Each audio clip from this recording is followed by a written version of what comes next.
Hey, Umar, where's the school you promised? And Umar, where's the school you promised? Hey, Umar, where's the school you promised us? We're still waiting for that school. Hey, Umar, where's the school you promised us? Where's the school? Is the school gonna open, Umar? Where's the school? Is the school gonna open, Umar? Wait, you think I'm playing? Y'all hear that? Where's the school? They're still out there. Oh, good garbage grade. What am I gonna do? I tricked off all that money. Think. I tell them we applied for our certificate of occupancy, but the city turned us down. Yeah. All right, everyone. Thank you so much for tuning on in. We got quite a bit to get into during this live stream. We're gonna take our time. It's the finale of the Umar Johnson, Tariq Nasheed beef. All right, thank you so much again for tuning on in. Let's go. FDMG is coming. FDMG is coming. FDMG is coming. It's coming. FDMG is coming. FDMG is coming. FDMG is coming. It's coming. It's coming. It's coming. It's coming. It's coming. It's coming. It's coming. It's coming. Oh, it's coming. FDMG is coming. FDMG is coming. Thought his personality be twerking. It's twerking.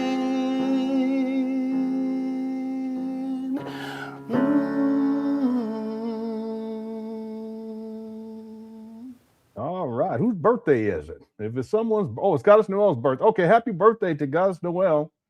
Happy birthday to you. Happy birthday to you. Happy birthday, Goddess Noel. Happy birthday to you. All right. Yeah, we always celebrate birthdays. Congratulations on another year. Many more to come. All right. Okay, we got quite a bit to get into today. I want to thank everyone again for tuning on in. We've been covering, we did the SETI rant, the SETI, Umar Johnson SETI beef.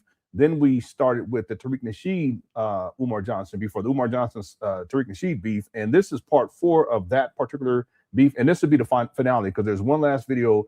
And this, from my memory, is the last video in terms of this beef. Now, I will say that over the years, Tariq has mentioned Umar. Umar has mentioned Tariq.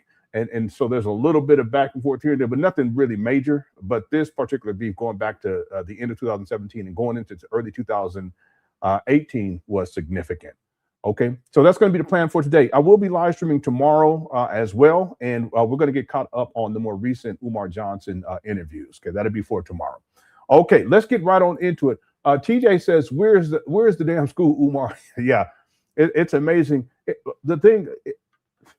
I know we've been focusing more recently because we did the marathon, and so we kind of shifted focus, but we've been focusing more so on the beef situations with Umar. And there's been so many over the years. But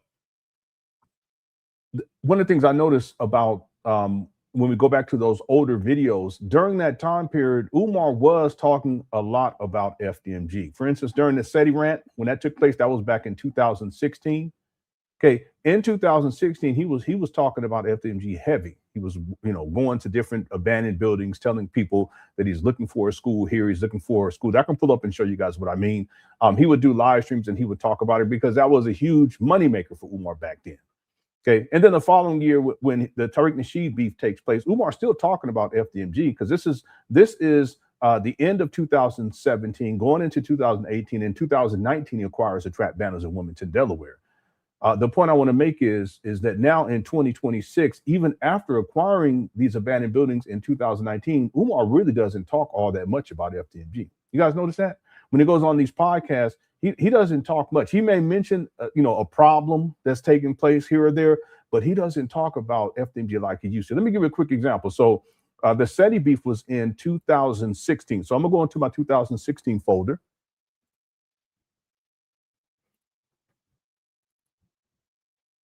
And right away, and many people are familiar with this particular video right here. So this was on this is from January 21st of 2006, the good twin, bad twin. Extreme. I don't care if it's dietary extremism. I don't care if it's spiritual extremism, political extremism, ideological extremism, religious extremism. Yeah, so he talked a lot he talks all the time. He talks about, but he does, from my memory, well, this may not even be the video, but there's another video that he does where he's talking, I'm pretty sure he's talking about FDMG in this one too. To reach out and help your own people. That makes no sense with the type of money we spend traveling. So we want to teach our children how to capitalize on that. Clothing production and manufacturing, very important. Yeah, I think he's talking about maybe he's talking, well, let me let it play. The way he wanted to. We want to teach our children how to capture those black tourism dollars. By the time they've done their third year of school, they would have already mastered multinational investments in. Yeah, see, he's talking about the curriculum. I'm telling you, Umar, he will run his mouth. Okay, let me play a little. Let me go back so I can play where he first starts talking about the curriculum. I think that's what he's talking about here. So this is from January 2006. Back then, he would talk about it to me a lot. Here we are a decade later. He doesn't really talk about it like he used to. And guarantee opportunity. That's right. It doesn't even guarantee a job. Right. We have to do better than that. Right. Yeah, they got serious color correction issues. They should have edited that. College is sending black people into debt, right. Lifelong poverty, in the form. Yeah, he's talking about himself. He has massive student loans, I'm sure. He spent 20 years in higher education. He doesn't pay basic bills. Of student loans. Right. Matter of fact, someone had sent me a message about Umar's personal tax liens. We've covered it many times, like in the past, and I think I have the paperwork over here. But I think it was like he owed like $60-something thousand in back taxes for, I think that was in 2016, if memory serves me correctly. But remember, he started raising money for the St. Paul's College in 2014. So what's likely is that all that money started coming in and he wasn't paying taxes on it, and he wasn't reporting it to the IRS either, because by 2015 he gets his tax exempt status, and so that the money that he collected is personal. That's not business, and it doesn't fall under a nonprofit because he didn't file anything with the IRS. So that's why by 2016 he starts, and he has quite a few. That's the biggest one though. We covered this a long time ago. And someone was asking me, does he still have it? I don't know if he still has it or not. It's likely that he does because he doesn't pay basic bills. Okay, here we go. We have to prepare our children not for college, but for economic self-development. So at the Frederick Douglass Marcus Garvey Academy, our children will be trained in at least 12 different expertise areas where they will be able to take that and turn it into a business the day after they graduate from high school. I don't want our children to have to go to college in order to access wealth. I don't want them to have to go to college in order to earn a living. I want them to be in a position to earn that living right after high school graduation. So they will be taught how to do documentary films. They will be taught how to make vegan food. Okay, he's saying documentary film because, of course, the Tariq Nasheed Hidden Colors. They will be taught the real estate industry. By the time a child is done 9th grade, they will have mastered the real estate market in their native state. That's ridiculous. In their native state? What do you mean? It's ridiculous. By the time they're done the 11th grade, they will have their own stock portfolio. By the time they've done See, this is what con artists do. They oversell. Their third year of school, they would have already mastered multinational investments in stocks. Before they graduate, they will know how to do their own taxes. So we want to make sure that they are economic. When as you talk about taxes, and this year he has a massive tax lien. I can't remember what the figure is. I should go grab the paperwork. Economically sophisticated and economically adept, because the top 1% richest people in America never went to college. Not only did they not go to college, most of them live off of unearned income. So while we're slaving, they're sleeping, making more money in their sleep than we do on the job. Yeah, passive income. Segue into the income. You talked about agriculture in that segment just a second ago. You talked about agriculture and the economic independence of agriculture. Besides agriculture, what are some other avenues? You just talked about documentary and things like that. For tourism. Okay. Black people spend a disproportionate amount of their disposable income on tourism. Bob Johnson sold BET to Viacom in 2000 for $2 billion, I believe it was. He did that because he wanted to go into tourism. He believed he could make more money in tourism than he could with BET. The problem was racism kept him from getting into that particular industry the way he wanted to. We want to teach our children how to capture those black tourism dollars. The amount of money that we spend traveling, flying, floating, but we don't own any commercial ships. We don't own any airlines. We own not a single. Yeah, real quick. Umar, he was doing a lot of traveling back then too, and he was flying on airplanes all over the world. And he wasn't flying on no black airlines with using donation money. Anyway, I proved my point. I'm going to give you another example though. This is 2016. Real quick, the paperwork. He had a federal tax lien. The original origin filing date was March 17th of 2016.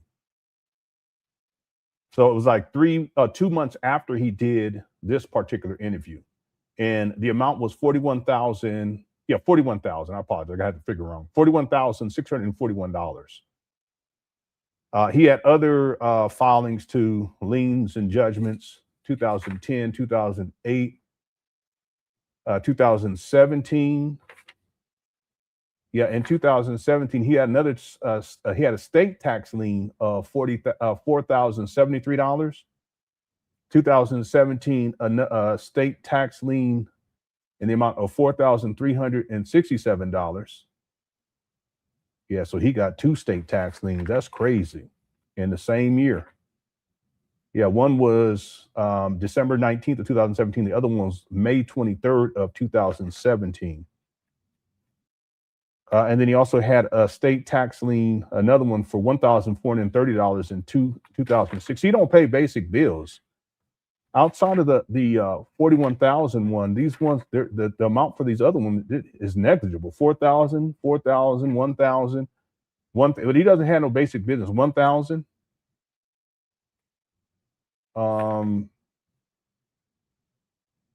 Yeah, he has other filings though, but these are like for traffic violations. What is this? Yeah, this was I don't know what this was. Yeah, this is from 2010. Oh, this might be when he. Yeah, I'm thinking 2010. This is probably when he was facing eviction, and it wasn't for a lot of money. It's just he don't pay basic bills. Anyway, the point I want to make is that in 2016, Umar was talking about FDMG a lot. Here's another video from 2016. President met with the auction company to get into the school. It's a process right now, and I did see that you want to get St. Paul's College, and which is an. I found out originally we wanted 4 opportunities. The longer the school sits. Okay, he's talking about St. Paul's back then. This is in 2016. Let me give you an example of 2017. Because back then, like I was saying, he talked a lot about FDMG, or he would visit abandoned schools. Here's an example of it in live stream.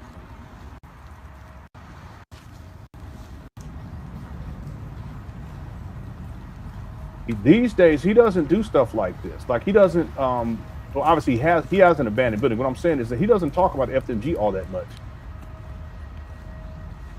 So the question of where is this school is apropos, and abandoned buildings are not schools. Here's another one. I didn't even know a floor could come up in this, but that's a different type of floor, though. Wow. So this is 2017, the same year that he had the beef with Tariq Nasheed. Wow. We keep in here. These must be closets. Locker rooms. Yep. I ain't never seen a jump like this. Wow.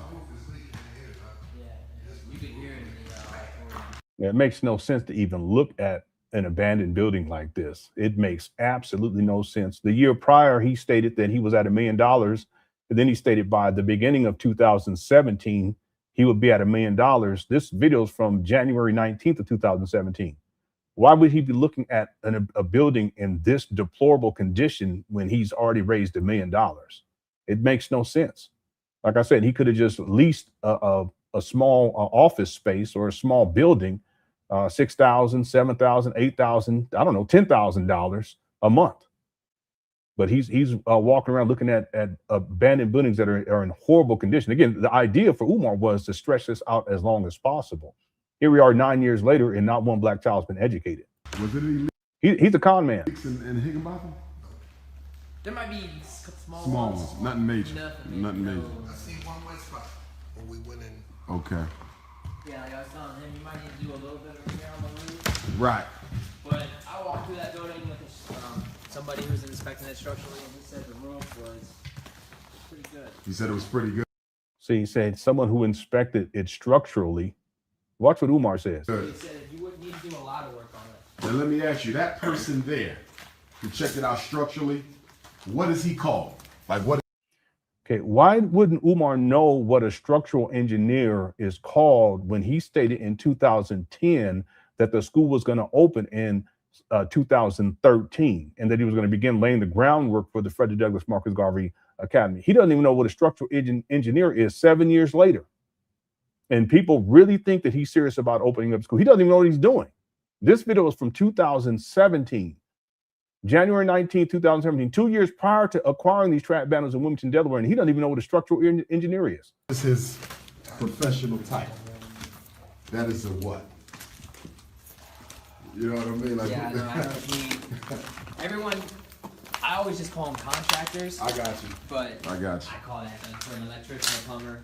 Yeah, he don't know what he's talking about either. Anyway, that's 2017. So I'll give you guys some examples. Again, Umar, he wasn't talking much about FDMG. He doesn't talk much about FDMG these days compared to how much he used to talk about it back in the day. Thanks, TJ. Van Veneer sent in a super sticker. Thank you so much. And then TJ also says, at my school, we will learn karate classes, aviation, investing, buying and selling stocks, agriculture. How does Umar plan to accomplish this? That's the thing. He doesn't have a plan. It's just he's just throwing things out there to make it sound extraordinary. That's all. That's what con men do. They oversell. They always oversell. They promise. They make grandiose promises that they have no plan. They have no intention of fulfilling, but they don't have any plan. Even if they wanted to fulfill, they don't have a plan. Umar still doesn't have a plan. That's why here we are. I always said here we are, 7 years now and 5 months later, and not one black child's been educated. That's a long time. 7 years since he acquired these abandoned buildings. He doesn't have a plan. He never had a plan, and he still doesn't have a plan. Right? Thanks, TJ. I wanted to show. I pulled this up, and I don't know what it is. It just happened to see it. Let me show you guys this right quick.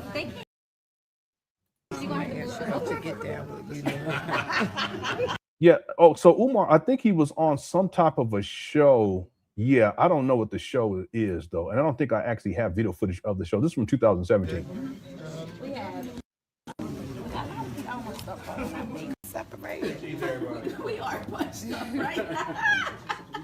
Oh, I know this lady. Yeah, I know who this lady is. Yeah, she did she was on a yeah, okay, maybe that is this video. This may be before they get started. Like I'm on the end of the.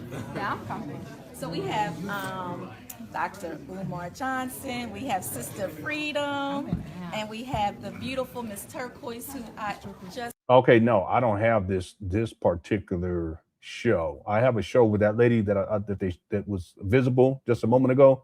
She interviews Umar, and she was like, "So when is the school coming?"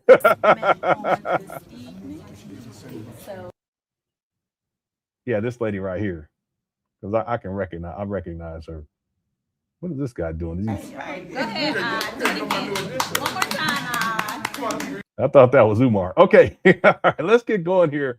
Enterprise says, hey, Umar Tardians, because I know you watch. Why do you see all this evidence and still think he's serious? And when exposed, y'all say it's bringing a black man down. Yeah, that's the, part of it is denial. Some of the people they know, but they're just in denial. And then there's also willful ignorance. And they bought into Umar's delusion. Umar actually, he lives in a delusional state, literally. That's why he comes up with all this grandiose things. And then, he's going to teach the boys how to float ships and fly helicopters and fly airplanes. They're going to have an airport at the school, and it's going to be 500 acres encircled by a river in the shape of Africa, and there's going to be a hospital and massive dormitories, and this goes on and on and on. I mean, he has a childlike imagination, no practicality though. And there are people who buy into the delusion. Just like what happens inside of cults. They'll buy into the delusions of the cult leader, and including that the cult leader is somehow, gifted, spiritually gifted, mentally gifted, and so forth and so on. They believe in this foolishness. Well, Umar Johnson has followers that they believe they're just delusional, just like he is.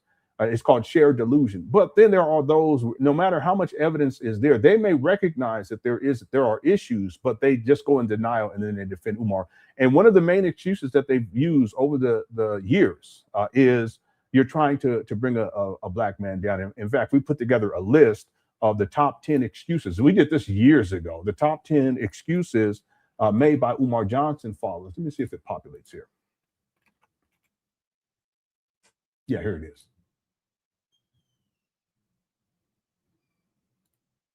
Yeah, I'll read them to you. Okay.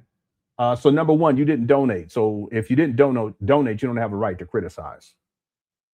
Okay, that's ridiculous. I wouldn't have donated because he's a scammer. Why would I donate to a scammer? And part of the issue is that the people who donate, they bought into their lies and some of them are delusional. So they're not going to criticize them because they've already bought into the lies and they're delusional. Well, I didn't buy into the lies and I'm not delusional. I didn't donate. So yeah, I criticize Umar. So it doesn't matter whether or not I donated or not. And furthermore, there's people who donated to Umar and they've become critics of Umar, right? What are you doing for the black community? The real question is, what is Umar doing for the black community? Outside of running his mouth, there's you Umar Johnson followers, you guys can't give me 10 things that are tangible. Give me 10 things. He's a school psychologist. No, he's not a school psychologist. He's a child psychotherapist. No, he's not a child psychotherapist. He's a principal. No, he's not a principal. Outside of running his mouth, give me 10 things that Umar Johnson has done. You can't do it. Okay. So that's number two. What are you doing for the black community? Number three, where's your school? I never promised to open up a school. See, the real question is, where Umar's school? Oh, he has one. No, he doesn't. A school is a place of learning. Is there any learning going on at these abandoned buildings? Not one black child's been educated. He stated in 2010 that the school was going to open September 11, 2013.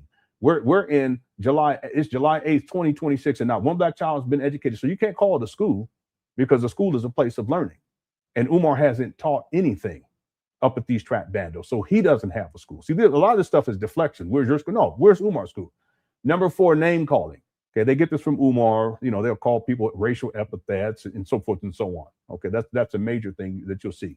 Another one is 5 is what I call diversionary excuses. That's a form of deflection too. A lot of this is deflection where they'll say something like, yeah, but what about the black church? Or what about what the white people are doing? Or what about white supremacy? No, we're not talking about that. We're talking about Umar. See? Number 6, you're trying to tear another black man down. Okay, this is probably should be at the top of the list because you hear this over and over and over again. If you listen to Umar speak, 99.9% of the time when he speaks about black people, he's saying something negative. That's all he does.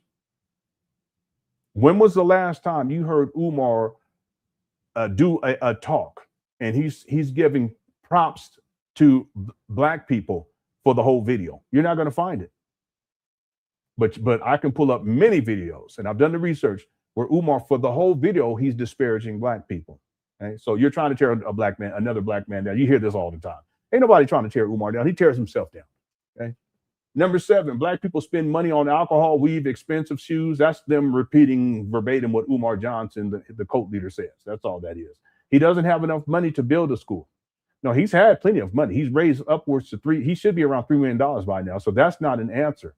And see, a lot of these that's not a legitimate reason. Okay, a lot of these excuses, they don't even stand to reason today in 2026, because back in the day when Umar was wandering around looking at these bandos, I showed one of them earlier. People could argue that he didn't have enough money. They can't argue that in 2026. I've already proven that Umar has lied about how much money he has raised. He stated that he was at $1 million back in 2016. And then he states that he paid $400,000 for these trap bandos and he didn't have any more money left. And then he said he paid $500,000 for these trap bandos and he didn't have any more money left. Which one is it? More importantly, where'd the rest of the money go then? See? So no, he's had enough money to get something started at some point. Okay. Number 9, white supremacy is trying to stop him. Again, that's deflection. And then number 10, it takes time to build a school. Okay, how much time does it take? It doesn't take 16 years. Umar conceptualized this in 2004. It doesn't take 22 years. All right, I'll leave it right there. But what I read here, these are the top 10 excuses made by Umar Johnson followers. Okay, and none of them stand to reason. None of them. Okay, thank you, Enterprise. And then TJ says willful ignorance is powerful, and I agree. Yeah. Again, there are people who they choose to be ignorant. They choose. They know the truth, but they just ignore it. They know that something's not right with Umar. They know that he's lied. I can pull up videos where he's contradicting himself, and they know it. They see it. But they decide it's a choice to remain ignorant, and that's their choice. Perfectly fine. Okay, well, at least for them. Okay, ain't got nothing to do with me. Okay, thank you, TJ, for the super. Okay, let's get going here. So we're gonna finish up with the Tariq Nasheed, Umar Johnson, Tariq Nasheed beef, and we're gonna go to in and around June 8th of 2018. This will be the last video. Here we go. You see who that sounds like? And this is the wrong one. Let me go find the other one because this is the half of Umar. I'll be right back. Moist. He plays on that. He knows the game. He's like, wait a minute. I talk about these preachers, but there's money in that preaching. There's money in that, and I'm not legitimate to really make no money. So this thing cracking. Okay, here it is. All right, what is happening? All right. What is happening, family? How y'all doing? Can y'all hear me? Is the sound, the audio good? No puppet. People are like, is this gonna bring out a puppet? No puppet. No. He did do a puppet. No. I'm gonna talk a little bit about Umoist. A little bit. I'm gonna talk a little bit about Umoist, but we're gonna spend a little time on it. But the real focus, we're gonna talk about the melanoid community. I really want to focus on that and their relationship to the Umoist types that's out here. You dig? So that's really what I want to focus on. We're going to talk a little bit about Umoist, a.k.a. Papa, a.k.a. the prince or the pimp of PayPal, because that's what Papa means. It's the pimp of PayPal. But I want to address a lot of things. The roast that I did of no sound. Wait, how am I good? Can y'all hear me? Somebody said no sound. Sounds good? Okay, somebody said there was no sound, so we're good. What's up, creator? You say, why Tariq have all-white film crew? Well, that's what Umoist is using crispy talking points. Umoist is desperate, and that's why I almost feel pity for him to a certain degree. I mean, his comebacks now are just real weak, and it's like, okay. And people are like, hey, you're abusing him now, Tariq. People are like, oh, you're abusing him at this point. And I get it. He posted some real weak comebacks. He posted some, I posted on my page where I'm clowning myself about my, when I had the haircut in the UK. He's posting that like that's a clap back. I'm like, okay, he's run out of steam now. So now it's just beating up on a corpse at this point. You dig? Yeah, you don't have to mention Chris. Of course, Crispy is gonna try to, get some hits on his page. Of course, I mean that's what a Crispy will do. But Umoist, the pimp of PayPal, he's using crispy talking points. Why are you calling somebody crispy because of their skin? That's a crispy talking point. Umoist, you were talking about somebody's skin. I'm not talking about nobody's skin. I'm just talking about an ashy. If I was, you couldn't do out of the wine. Yeah, and I have to say that I don't condone when just the verbiage of disparaging someone based upon their skin tone. So I just have to say that. Dig. But Umoist, you were talking about Sarah Sutton-Setty's skin. You called the man an albino, midget, and all this old bull. You were talking about that man's skin. You got that color thing going on, that color hatred thing going on. That's probably why Umar got a lot of bad blood between him and his dad. His dad's a light-skinned dude with light eyes. And shout out to Sir Johnson the Elder. He seems like a very good dude. That might have something to do with it. I think. But I digress. And I got my Freeway shirt on. Shout out to Freeway Rick. Shout out to Rick. Well, I got to have Freeway Rick on ISM Radio pretty soon. Man.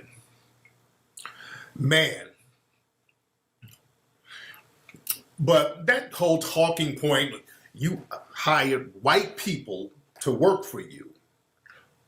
First of all, when we did the first Hidden Colors, both my cameramen were black. As a matter of fact, when we did the first Hidden Colors, Ron Johnson was the brother who filmed when I filmed Umar. Ron Johnson is black. Richard Hillary, my other camera guy who traveled all around with me, he's black. So black people did most of the filming for Hidden Colors 1. We got one guy in Cincinnati, locally, because I filmed Shahrazad Ali out there. But that's neither here nor there. These are just deflections, by the way. They're looking for anything. So this is just, whatever. I don't even have to dignify no stupid like that. But the thing is, and I'm going to talk about business tomorrow on Dr. Boyce's program. What's up, Ola? We got Ola in the house. See, all of these are deflections. These are deflections. Because I want to talk about business and how to run businesses. And we're going to talk about that on the business school with Dr. Boyce Watkins tomorrow. But for the record, I do hire black and white people. And the operative word is, or the operative phrase is, work for me. I don't work for them. You're going to either have people in the dominant society make you work for them, or they're going to work for you. There's two things. You're going to work for them, or they're going to work for you. I want them to work for me, if it's going to be that type of exchange. But we're going to discuss all that. We're going to discuss that part of business tomorrow. I want black folks to really tune in to really get that game. Umar Johnson, and you can tell by the dusty talking points that he used. Ain't no black folks. That's the who has never, ever, ever, ever run a legitimate business. That's dusty talk. When you talk about, that's that like in Do the Right Thing, you looking at the wall, hey, come, ain't no black folks on your wall. That's just dusty ass talk. Where's the school? See, always go back to where's that school? Where's the school? Where's the school? Where is the school? You dig? What's up, Buffalo Soldier? I see you trolling. Umar Johnson. The reason why, and I'm going to get on black folks in a minute. I want to really talk to the family. I really want to talk to the family. But the thing is, this dude's a pathological lie. He tried to lie on Ola. He did I didn't watch his whole stream the other night because when I saw some of this he was talking about, okay, I'm like, he's just talking crispy. I cut that off. I didn't listen to all of it because he ain't got no argument. When you start using crispy talking points, you ain't got no argument.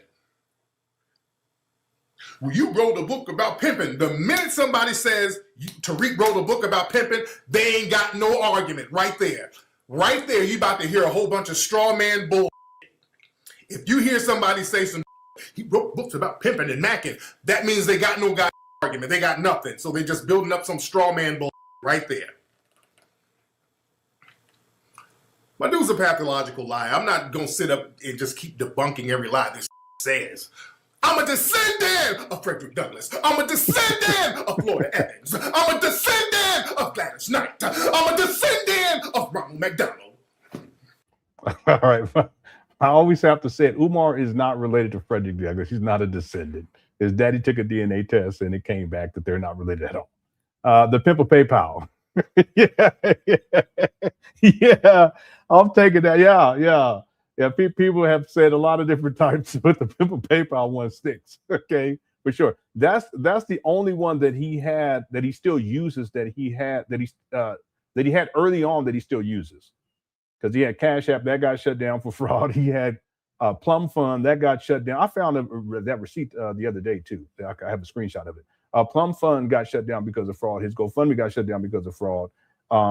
He had his initial PayPal account got shut down too, but he established another one. He still uses that one to this day. Yeah, so yeah, he's the pimp of PayPal. Sometimes people say the prince of PayPal. They'll say that too. Yep. Okay, let's keep going. Here we go. Thank you for the super chat. Here we go.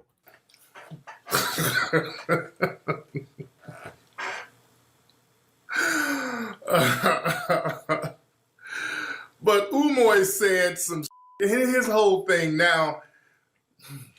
He's talking about how he made Hidden Colors pop off, how he didn't know what the movie was about. He said he didn't know what the name of the movie was until after the movie came out. He didn't even know the name of the movie. You dig? And I'm like, what was the purpose of that lie? I'm like, what was the purpose of that lie? That's just a bold-faced lie. Almost implying that he came up with the term hidden colors, the way he was sounding. I'm like, where's that lie going? What's that lie? Where are you going with that lie? And Ola hit me up like, Ola was like, hey, you know I got receipts. I got emails I sent this. Ola sent me the email. We got the email. In the email, and I posted it on Instagram. Hey, Ola sent an email to him and other people because we were looking for other people too. It wasn't just him. That was another thing. He was making it seem like he thought it was just going to be him in the movie. And Ola was like, hey, we got a movie working on with Tariq Nasheed called Hidden Colors, the untold story about Moors and Aboriginal people of African descent. And these are the things we're talking about. We even had a list of everything that we're talking about in the movie. I had the movie already written out. And then he responded, yes, I'm very interested. That's thirsty. Yeah. He wasn't doing else. What the was he doing? He wasn't doing So we posted the receipts and proved again just another lie, just another one of his lies debunked. I mean, he's the type of he's trying his best to deflect. Somebody said, why was Tim Wise involved? I gave Ola a list of people. It was a whole long list of different people that we wanted in the movie. Tim Wise was one of them because back then I thought Tim Wise was very thorough. He wasn't in the movie, but we sent him an email because we were going to try to get him in the movie. When I was with Dr. Welsing, I had a conversation with her. God bless her. That is my beloved Queen Mother. Love her to life. Love her to life. Rest in peace. And Dr. Welsing told me that Tim Wise was kind of on her a little bit. She said Tim Wise, dissed her, said that Dr. Welsing's work was psychobabble bull, something like that. So he immediately, I ain't with you. Van Veneer says the Umar/Tariq beef is childish considering Peyton Gendron, who took multiple black people's lives at Tops Grocery in Buffalo, wrote on his AR, buck status broken. Are you serious? I don't even know. What? Let me look this up. Oh, I remember this. Yeah, this was in Buffalo, and it was mainly black people up inside of the store, right? Did he really put that on his?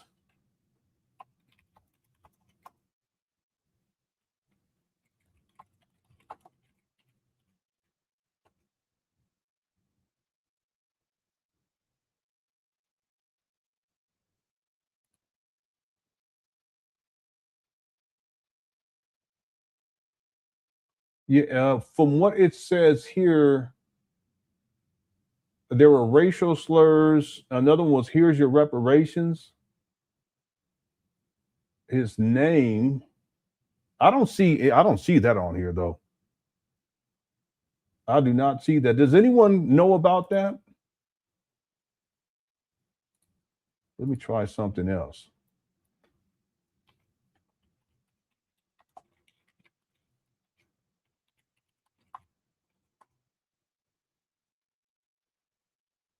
Yeah, that's not coming up.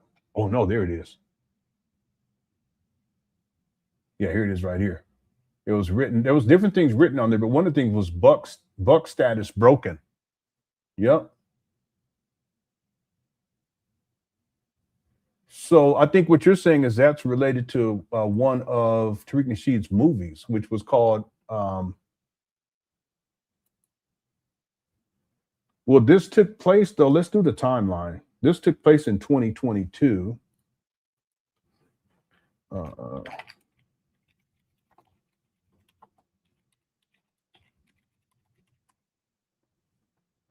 Yeah, this movie came out in 2021. Man, I did not know that. I did not know that. Yeah. All right. You learn something new every day. Everybody remember that? That was huge too.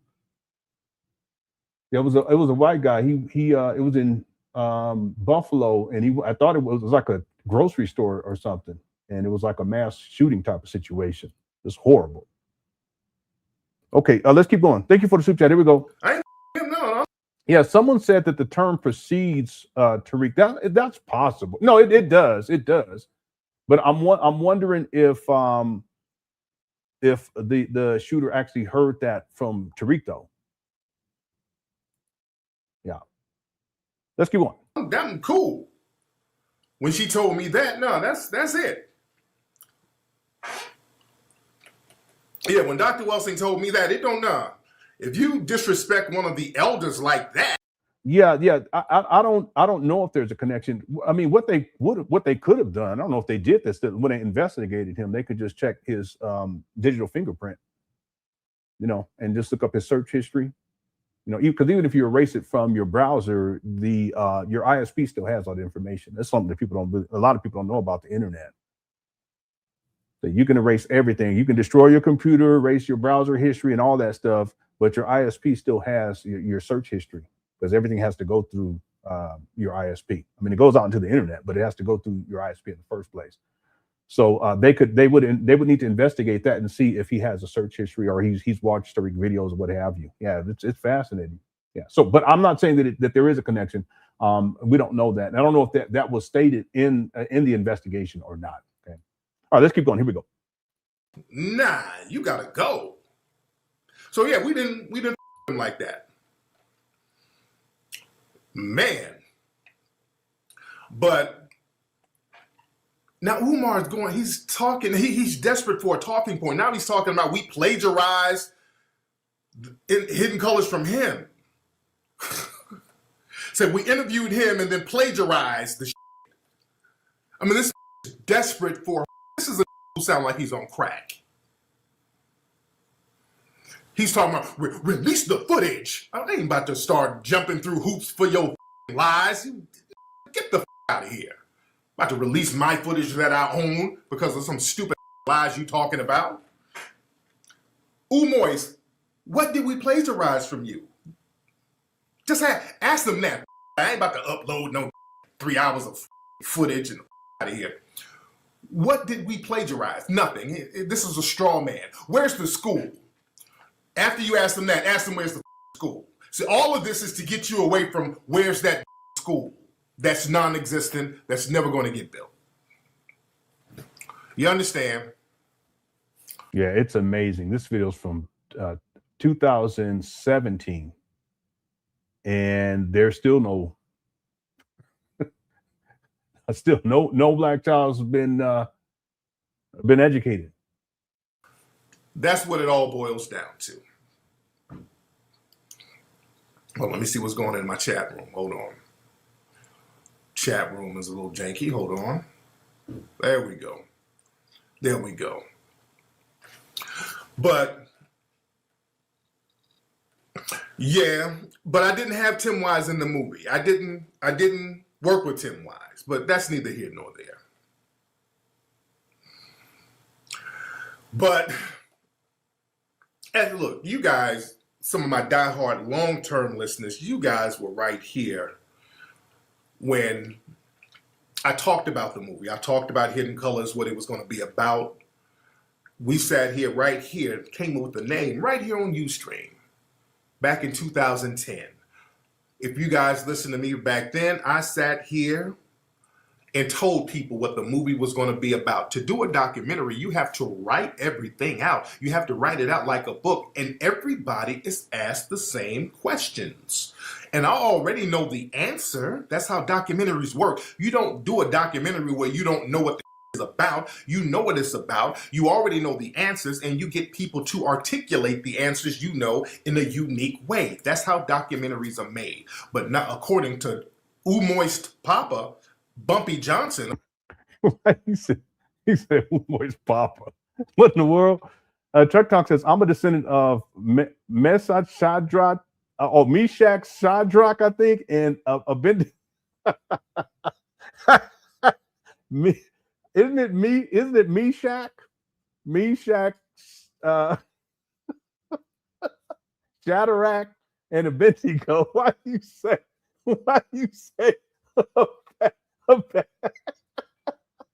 I can't read that. Cut it out.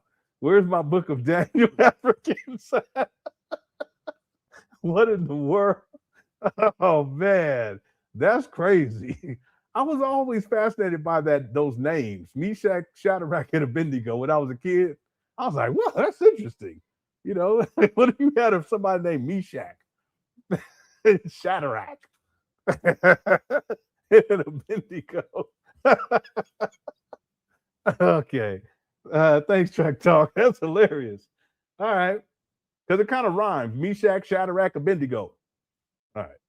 TV says, I know your channel is all about Umar right now, but if you ever decide to dive into Tariq rabbit hole, buckle up. Okay. Yeah, I ain't got no time. I don't have the time. I mean, if I had time, I would be working on creative projects. Okay, but right now, and it has been for a long time, you know, the focus is on Umar. Thank you, TB, for the super chat. I appreciate it. Okay, let's keep going here. According to him, it's all about me. He plagiarized me and only used 20 minutes of my footage. Okay. And that's just a nigga desperate for an argument. And I kind of feel sorry for him a little bit because he's desperate now. And, you know, when you see a weak, desperate just do anything because you know he knows. Man, I just saw this information come out about Marcellus Wiley. And I sometimes I watch his... because he's from Compton. He's from Southern California. Sometimes I watch his podcast. He does sports, and he played for the Chargers. If memory serves me correct, he played for the Chargers. I think him and one of my cousins were cool back in the day. But there's all kind of stuff. And again, I innocent until proven guilty. But man, goodness gracious! Anybody know what I'm talking about? Hit the one. He's falling the off. He know he's done. You dig?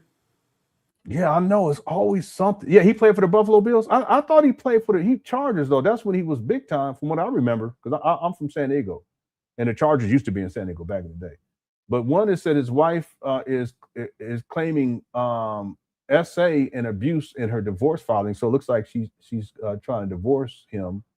And then he's also says he's sued over alleged $500,000 unpaid loan before July 4th arrest. Was he arrested? What was he arrested for? So Preferred Bank filed a lawsuit against Wiley and his company, That Dude Entertainment, in December of 2025, alleging the pair failed to repay $500,000 loan. I don't get it. Why are you taking out $500,000 loan? You made millions as a football player. He was supposed to pay the loan back within a year. Yeah, but hold on one second. Yeah, he was arrested. So it says the bank lawsuit is the latest in a growing list of legal issues facing Wiley. This is sad. He was arrested on domestic battery charges on July 4th at the World Marriott in Orlando. I didn't even know about that, where police responded to a call from his wife.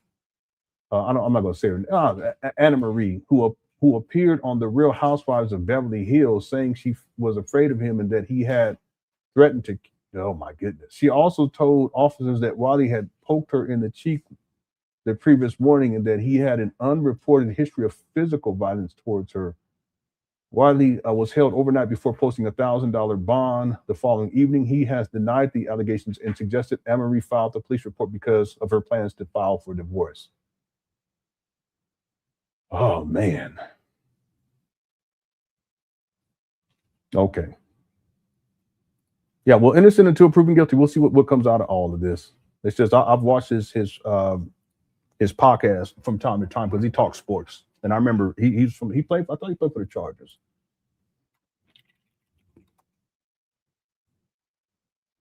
Or maybe he didn't. Who did he play for?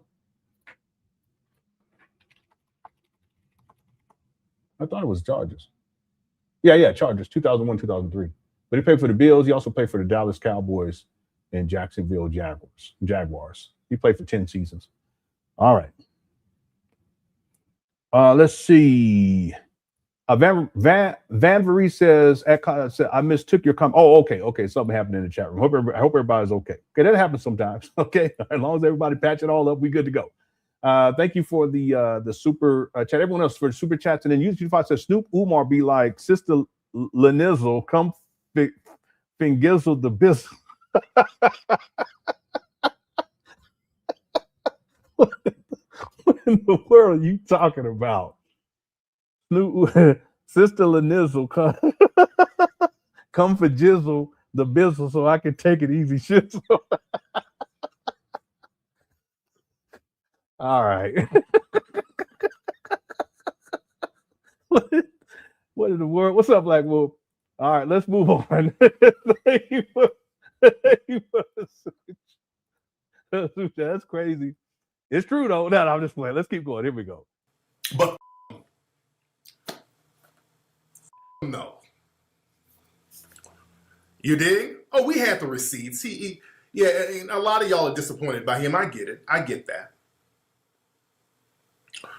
But the thing is, you know what it is that really, and a lot of people are confused. Why did Umar come at you like that? Why did Umar come at you like that, Tariq? What was that about? And Umar was. What in the world are you guys doing in this chat room? One Shot Gaming said, I'm a descendant of fish tanks. Okay. All right. This chat room was out of control. Let's keep going. I gotta stay out. Looking for an opening to insult me publicly to kind of get attention away from that non-existent school that he scammed everybody out of their money for. Thanks, One Shot Gaming. And he was always looking for a way to insult me publicly. Yeah. So that can be used as a deflection. He's always taking shots at me thinking that I was going to respond, and I never responded to him. Yeah. I just never responded. I heard some of his first insults, I thought it was joking. I'm like, why would he say that? But then I found out, okay, that really up like that. And you know what it is with Umar. You know what it is? Umar has been a failure all of his life. And I want you to listen to this, Papa, because I'm going to psychoanalyze your little herpes mouth. Okay. Umar's been a failure all of his life. Umar was running around Philly with that whole fake, I'm a kinsman of Harry Douglas! All that. That's a failure all his fucking life. Okay, in all fairness, though, I have to disagree with that. I can't say that Umar, based upon my research, I can't say that he was a failure his whole life. Because in the documentary, I do outline successes too. There's just not many of them. And I shouldn't laugh. Okay, it's not that Umar that he was a failure all of his life. It's just that he failed so much, and because he's failed so much, he's envious and jealous of people who have even a moniker of success. Is that the right term? Moniker. Yeah. Let me check.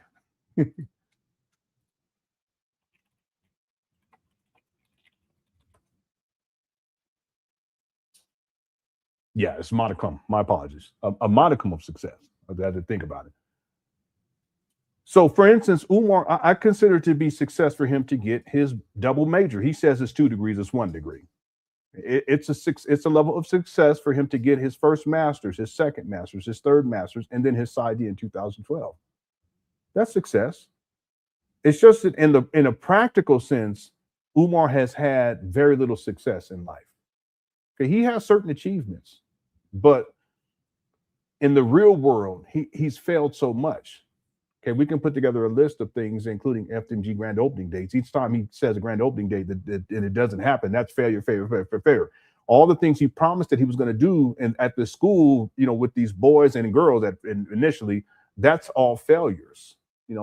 Teaching them how to float ships and fly airplanes and, the gun club and the dirt bike team. And we can put together a whole list up in. Yeah. He's all right. I'm trying to be serious. Somebody said he's a successful hoarder. Yes, that's true. Okay. He hoards unsuccess, though. That he hoards failure. Okay. But the point that I want to make here is that I can't say that he is a lifelong. Has he failed throughout his life? Yes. Yeah, I've failed throughout my life. But as if all he's done is failed. No, I just want to be clear about this. Umar has had some levels of success. It's just that in a practical sense, he has been a failure overwhelmingly. And that's why he has so much anger and jealousy and he's so petty and jealousy and envy for other people, because especially with people who are successful, people who are in the limelight, people who are getting attention, people who are, successful Black people that, we talk about or people talk about it in the news, what have you. A lot of Umar's ill will towards them when he's talking, it's really him trying to cope with the fact that he's been such a failure in life. Okay, not that he has failed throughout life and that's all he's done. I just want to be clear about that. But he's failed a lot, that's for sure. Okay. Van Veneer says, Leonard, do you think that Umar can network with anyone? No, he doesn't have the ability, because part of networking is you have to be able to interact with people. And you have to be able to connect with people. And Umar can't even do that in his personal life. So if he can't do that in the personal life and he doesn't have the emotional regulation to do that, how is he going to do that in terms of networking in a business scenario? Because he's not business minded. Umar, that's another thing about Umar. He has no clue about business. I've talked about this, even his social media, on his Instagram page, he has a gang he has over 1 million followers. But he doesn't make a penny off of that. That's crazy to me. There's no way. There's no way, unless you're a failure. See, because he could have used his social media presence as a means of networking. But the thing is that Umar doesn't have the skill to connect with people. The other thing too is that Umar, he doesn't work well with others.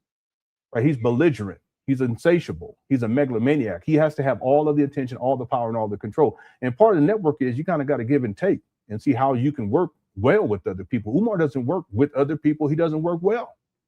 That's why all of the people, we could put together a list, all of the people from back in the day, they used to rock with Umar in the Black conscious space, they don't rock with him anymore. Name me one person that still rock with Umar in the Black conscious space.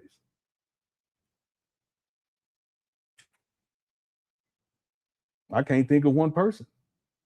He doesn't know how to network. I don't even think he cares to network, because that has to do with connecting with people and figuring out an organizational plan to be able to work together for mutual benefit. Umar, he doesn't think like that. It's all about it's me. I have to. I need. So no, he can't network with anyone.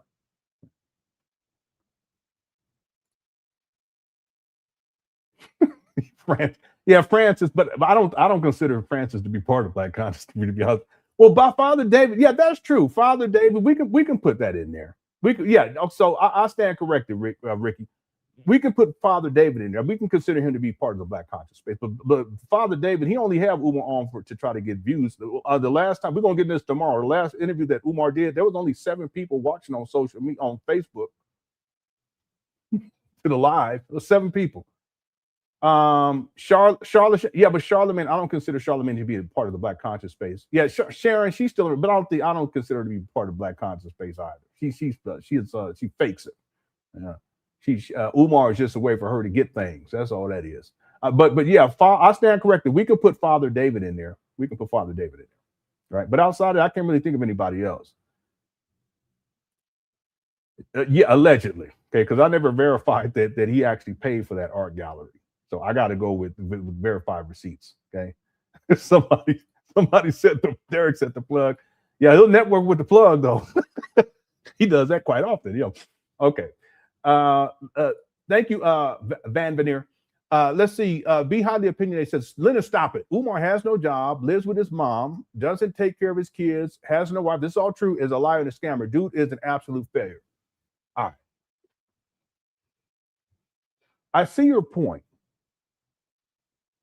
But I have to be fair. It is a level of success to get the degrees. It's a level of success for him because at one point he was a nationally certified school psychologist. That's success. There was a point where he was a certified school psychologist. That's success too. What I'm saying that practically, because that's more like like on paper, what people can look at. Oh, he has this degree, he has a certification. That's a level of success, and it took Umar 20 years to get those degrees. However, in a practical sense, meaning real world application, Umar is a lifelong failure. He is still to this day. Like you said, he ain't got no job. I have to say it. He don't even have a legitimate business because even if Umar didn't want to work a job and he ran a legitimate business, okay. But we can't say in all the years of my research of Umar, he's never run a legitimate business. What I've seen is people comment about how they didn't receive a book or how they didn't, the school didn't open. They donated to that, but they paid for a book, or they donated for his shockumentary, but it never came out. But those are all business ventures. And keep in mind that this school project, it is a business venture because you have to approach this as a business because it has to be sustainable financially. And you have to bring in income to offset expenses. And preferably, you're going to make some sort of a profit so that you can have operating money for the next following year. But Umar hasn't done any of that. Right. So the point I want to make is if Umar had if he had a legitimate business or businesses, then that would be fine. But he doesn't have a job or a legitimate business or businesses. Okay. Yeah. And he does. He lives with his mama in Section 8 housing. That's failure because at the age of 51, Section 8 housing, 51, he should have his own place and his mama should be living with him. And he's in control of her finances. He's in control of her. While he's not working, he doesn't have his own business, doesn't have a legitimate business. That's crazy to me. Yeah, that's failure at the age of 51. He doesn't have his own vehicle at the age of 51. Okay, he doesn't take care of his kids at the age of 51. He has at least 3 baby mamas. Okay, that's all failure. He has no wife. He's non-committal to black women. He's running through these black women all around the world, quote unquote, crushing cookies. That's failure too. Yeah, and he is a liar and he's a scammer. Okay. Now, is it that all he has ever done is fail? No, but in a practical sense, he's a failure in real world application. I see your point. Thank you. Be highly opinionated. Black Wolf says Umar was taking shots ever since Tariq wouldn't come up off them DVDs. Mm-hmm. His achievements don't outweigh all the. I think you said F and shizzle he has done to black folks, though. Yeah, I agree with that statement too. Yeah, so whatever achievements Umar has, especially in the world of academia, it doesn't outweigh all of the damage that he's caused in the black community, all the lies that he's told, all the money that he scammed, all the women he done ran through. That's all a form of failure. Because if he has to live like that, you have to be a failure in order to live like that in the first place. It's totally unnecessary if you have levels of true success in life. It's not necessary. See, you wouldn't even have to be. Umar wouldn't even have to be asking for donations in 2026 if he had levels of success in his life. It wouldn't even be necessary. But because he's been a failure, tricking off the money is failure. Not having a plan is failure. Not having a budget is a failure. Not having a business plan is a failure. Not having a timeline for completion where step by step is itemized by a contractor that actually shows and you can itemize that and show it to people. That's fair. Umar still doesn't have that. And we're in 2026. And yeah, you're right. See, Umar, his issue with Tariq was about money mainly, but also that the Hidden Color series kept blowing up. It just kept building upon it. And Umar felt entitled to more money. He figured he deserved more money because he's the one that made it, quote unquote, pop. But there was other people that were far more well known back then than Umar. Francis Cress Wilson was far more well known than Umar back in 2010, 2011. But Umar, all of that went to his ego, and it got blowed off, as he says. It got blowed off, as Umar says. And as a consequence, he felt like he was the main event, and therefore he was deserving of more money. And so he figured he was going to make some more money off of DVD sales. He's going to make more money off of premiering the film in different places as if it's his own project and his own intellectual property. And Tariq wasn't having that. And so Umar, he took issue with that and he started taking shots. That's all that was. On top of that, he was jealous because Tariq kept going. Umar fell off. But if Umar knew how to network, he could have finagled this to wherein he would have been making money, even if it would have been off of doing tours, talking about Hidden Colors. He would have been making money to this day because they're working on Hidden Colors, I think, is 6 now. See, let me just explain one other thing. If Umar knew how to network and he understood business, what he could have done is went into agreement with Tariq Nasheed and say, listen, when Hidden Colors drops, whatever the next one is, because Tariq doesn't go, from what I understand, he doesn't do tours for, and I could be wrong on this, but he doesn't do tours for these DVDs. From what I understand, okay, I could be wrong on that. So Umar, because Umar, he likes to travel. Okay, well, why not go into contract with Tariq and say, hey, listen, I'm gonna be the person who promotes this. So yeah, you have the social media presence to promote it. I'll promote it on my social media, but I'll promote it, physically. I'll go to different venues. I'll do a presentation. I'll speak, and then I'll sell DVDs, and then we'll split, the DVD sale costs, something like that. And then Umar, he would have to pay a certain amount of money to Tariq Nasheed each time he does that. And he could have finagled that and sold Hidden Colors number 1, 2, 3, 4, 5, and then I think they're working on 6. That's income Umar could have been generating by networking and understanding business. But Umar doesn't understand either. And then he was jealous. He's greedy. He wants money for nothing. Just like with FDMG, he wants money for nothing. Anyway, so missed opportunity. Okay.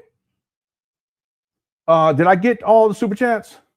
Van Veneer says Umar's just raising money to support his habit. Shake my head. Yeah, and it's his habits because he has quite a few substance abuse issues. He likes to gamble. Gambling takes a lot of money. He likes to gamble. He likes to eat. Okay, he's a food addict. He likes to eat. That's why his weight. That's he's not supposed to be that big. Okay, so he likes to eat. Rental cars. Okay.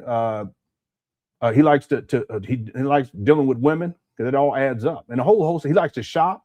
Okay, it adds up really quickly. So yeah, he's raising money for FDMG, but really what he's raising money for is for his habits, okay? His addictions. No, thank you for super chat. Be Highly Opinion says Umar is a successful loser. Oh, okay, all right. That's our compromise. Umar is a successful loser. we'll give him that. Okay, thank you, Behind the Opinion.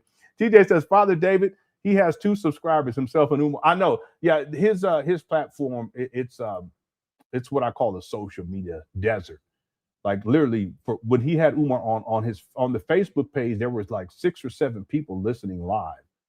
And I don't think Umar knows that, but it just goes to show you all of that Black conscious stuff, it ain't what it used to be, because it's been virtualized. As back in the day, it was more community oriented, like real brick and mortar. These days, it's a lot different.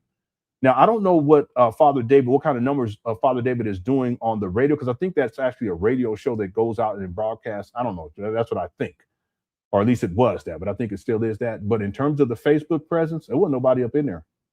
Okay, 6 or 7 people. Thanks, TJ. Van Varner says it's commendable that he got a political science, poli-sci, psychology degree. Yeah. I always try to give Umar credit, and I do that in documentary too when he has successes. But the truth is that when I think about it, it's just very few. It's not many. And the fact that he spent 20 years pursuing these degrees, he has 5. He claims he has 6, and yet he doesn't know how at the age of 51. To use those degrees in such a way to earn a decent income. He has to resort to scamming. That's failure too.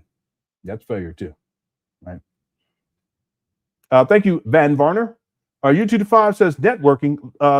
Lene definitely sent her data to All right. Sent her data to Umar Johnson's port. Okay. All right. I was going to say something, but I'm not going to go with that.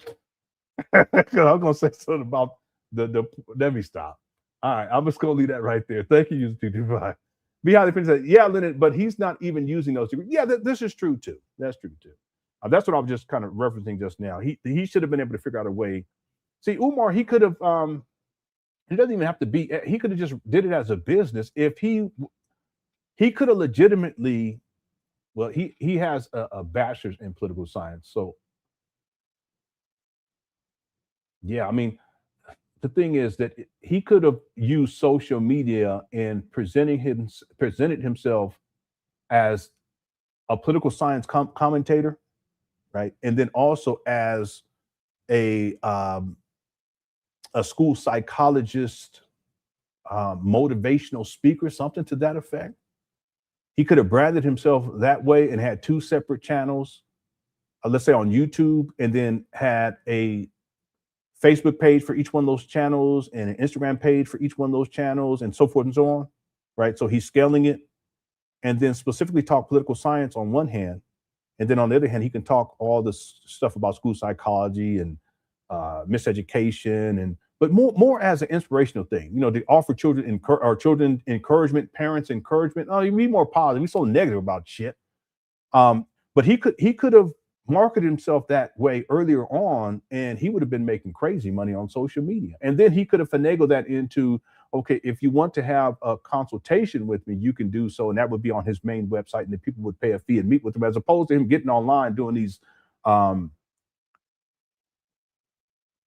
what he called the black parent trainings or whatever he calls it, the teleconferences. No, make it private, you know, that, and then people could pay for it. But see, the one of the reasons why he was doing those is because he wants people to think that he's doing all this work for free. He will still ask for donations for the school, though. And that's his way of kind of presenting himself as if I'm really helping the community. No, this is a bunch of bull jive.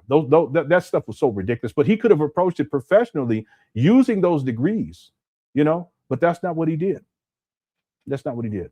So it's unfortunate because there's a lot of money that Umar could have been making, a lot of money, and making it legitimately as opposed to the scamming. Okay. Thanks, Be Highly Opinionated. Van Varner says he started out good but went left, unfortunately. Yeah, that could be argued. What my research shows is that by 2005, Umar was extremely corrupt, because that's what you see inside of his UNIA letter of resignation. By the way, he had been corrupt prior to that while he was dealing with the UNIA. So we can say 2004, 2003, we can say 2002. Yeah. You know, I have someone, I'm going to contact them and see what they would say to this, to find out a definitive time based upon Umar's interaction in the UNIA specifically.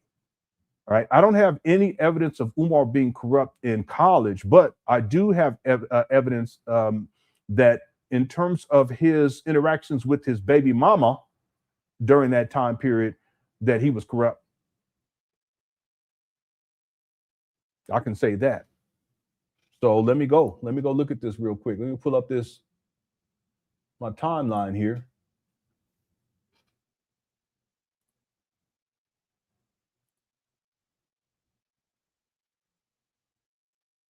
Yeah, so he meets his first baby mama in and around 1991. Yeah, so it can be stated that by 2000, Umar I can state that based upon the evidence that by 1999, 2000, it can be stated that at least by that time Umar was corrupt. Okay. And then by 2005, with his letter of resignation with UNIA, clearly he was trying to scam them. Right? They had ego issues and narcissistic personality traits, so forth and so on. It was present, I'm sure, prior, but it's evident inside of his resignation letter from 2005. You can't even find it online anymore, but I have it downloaded. Let me see if it's back up, though, because that's an important document. See, Umar Johnson, UNIA resignation letter. Yeah, it's not up there anymore. Yep. Yeah, but I have it. It's inside the documentary. Okay, thanks, Van Varner. Other crazy critic says Morris World TV research into Umar to Tariq rivals yours into Umar. Very thorough. Make Umar BS look like child's play. Okay, yeah, I'm familiar with what's the brother's name? I can't, because he used to be he was back with the House of Consciousness a long time ago. Yeah, that was long time ago. I know you're talking about. Yeah, let me go. I know you're talking about, because he's done videos on Umar. They're good. They were good too.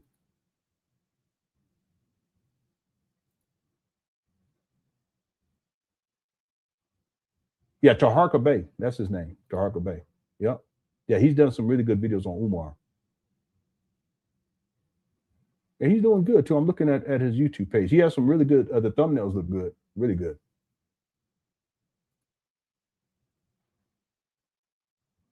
Yeah, it looks like he's covering the Nation of Islam right now.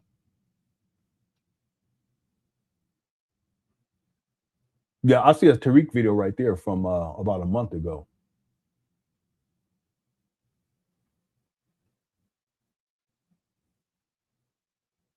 Yeah, I'm familiar with his YouTube page. He's did some good videos. Sometimes I put his name in my tags for my Umar Johnson videos because he's done some good videos on Umar. Let me see if when's the last time he did an Umar Johnson video. Yeah, 3 weeks ago. He did one 3 weeks ago. Because remember, Umar was talking, he was out there tweaking, he was talking about the UFO at FDMG. Yeah, Taharka Bey did a video on that about 3 weeks ago. But he has older videos on Umar too. All right. Thanks, other crazy critters. Unify says Umar Johnson's encounters are UDP protocol. Don't do that. Don't do that. I know you into tech. Most people don't know what you're talking about, but don't do that though. That's too far. Yaya says started out good. You would have to define good. Yeah. That's what I've shown based upon my research. It could be stated that by 2000 Umar was corrupt. It could be stated that, and it's likely that he was prior to that. And I'll propose that even Umar being shipped away to the boarding school is reflective of Umar. He was rotten. See, I want y'all to think about this. So Umar Johnson's father wasn't even living in the home at that time when Umar was shipped away, because he had already started another situation with another woman, rest in peace, and he had already divorced Umar Johnson's mom, and they had only been married for a couple of years based upon my research. It was just a couple of years, maybe a little over 2 years. It could be less than that. So I want y'all to think about this. Jamal Johnson's not even living inside of the home, but he's the one that makes the decision to ship. And Umar's mama had to be in agreement on some level, but to ship Umar away to this military academy. And because Jamal was in the military, he received a special benefit where he could send his children to this military academy for free. But why is it that they only sent Umar out of all the kids?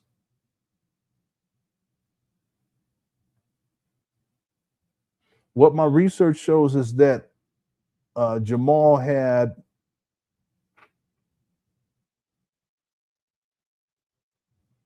five or six children with Umar's mama. No, it's five, because the first one, that's somebody else, then Umar, and then there's another son that she had, so that's two, and then two, because it's 11 altogether, so there should be 9, and then 3, 4, that would be 5. It's 5.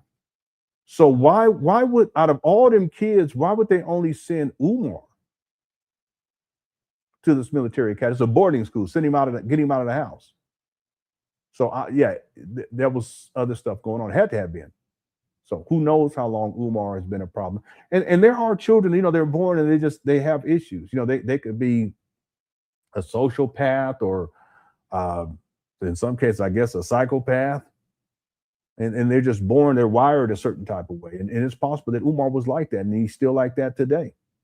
You know, he's like the kind of child, I'm not saying that this is what he did, that he would go and harm animals on purpose just to see the animal in pain.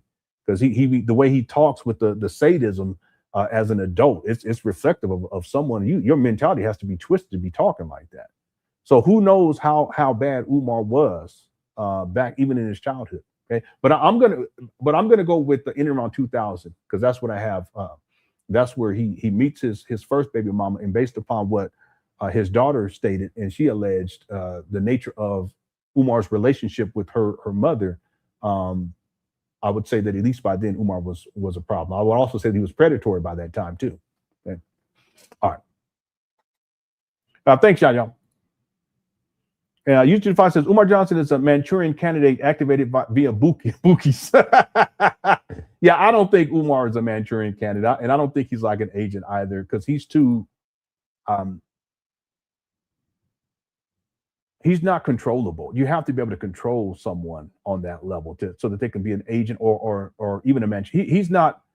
Umar is so unhinged and he's so emotionally unstable that he wouldn't be an asset. He couldn't be. You know, and he can't concede to authority either. We were talking about that recently about, you know, a personality type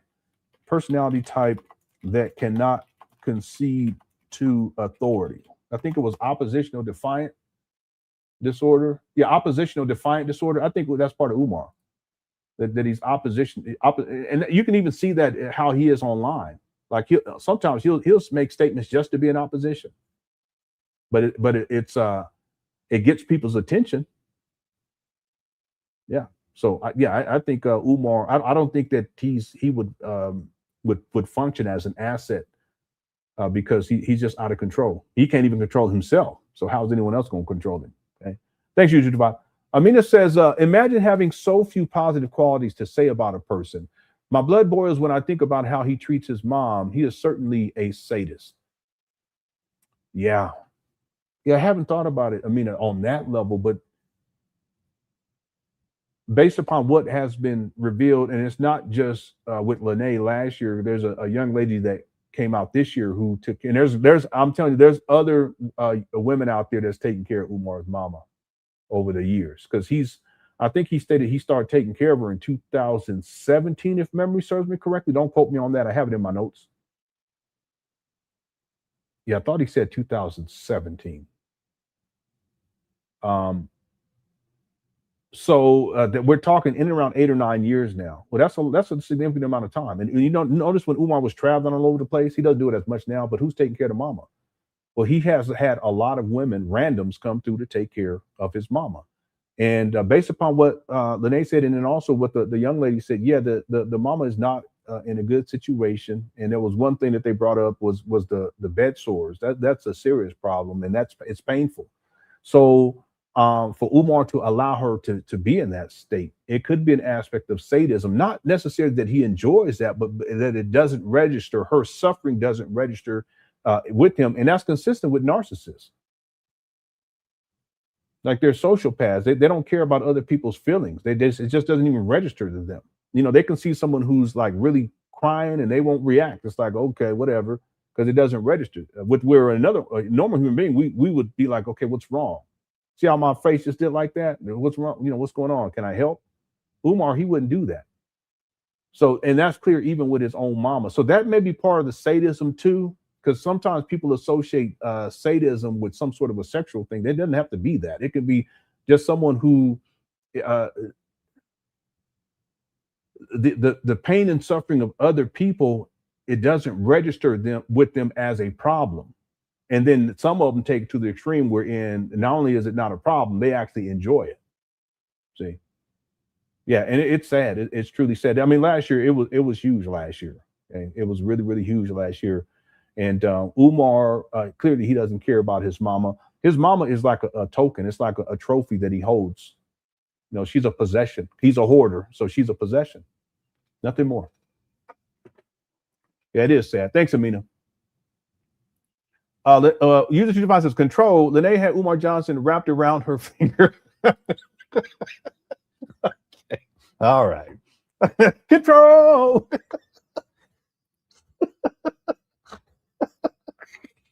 Remember that song? Control.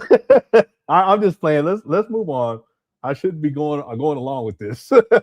Okay. All right.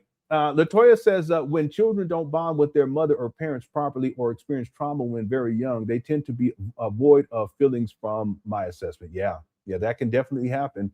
And I think that is what's happened with Umar. Yeah, let me give you another example real quick. Then we're going to get back to the main video. We ain't really gotten to the video. So one of the stories that Umar Johnson tells is, and he's told it many times, about why he decided to get into psychology. And what the normal story that he tells is that when he was a child, he didn't have an older brother to talk to because he was the oldest male. He wasn't the oldest child because his mama had another child before Umar. And his daddy had another child before Umar too, outside of Umar's mama. That makes sense. And that child that Umar mama had before Umar, that's outside of Jamal, from what I understand. Okay. So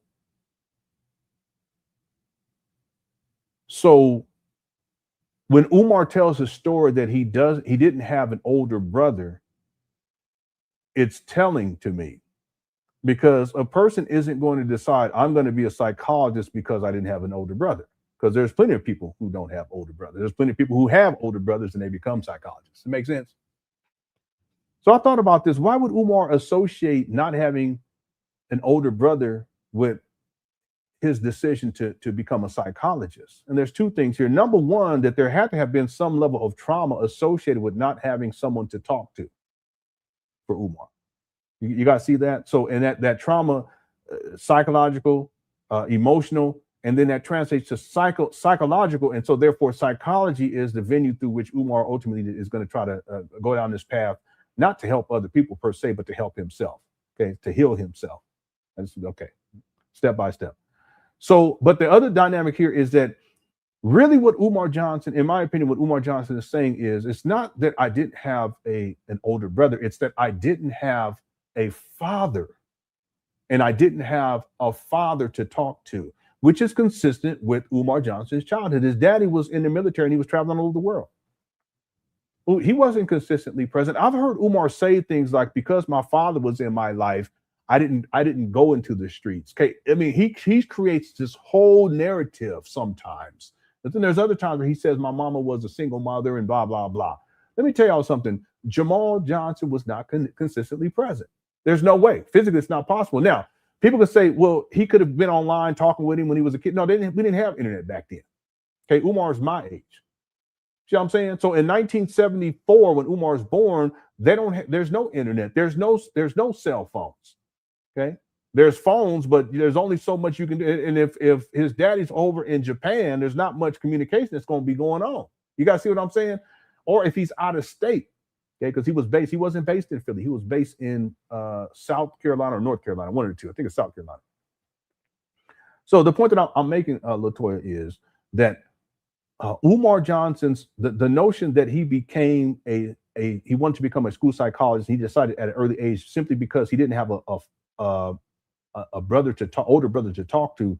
That's just a coping mechanism with Umar. That's a way for him to shield the true trauma. The true trauma is that his daddy wasn't present. And he hasn't resolved that to this day.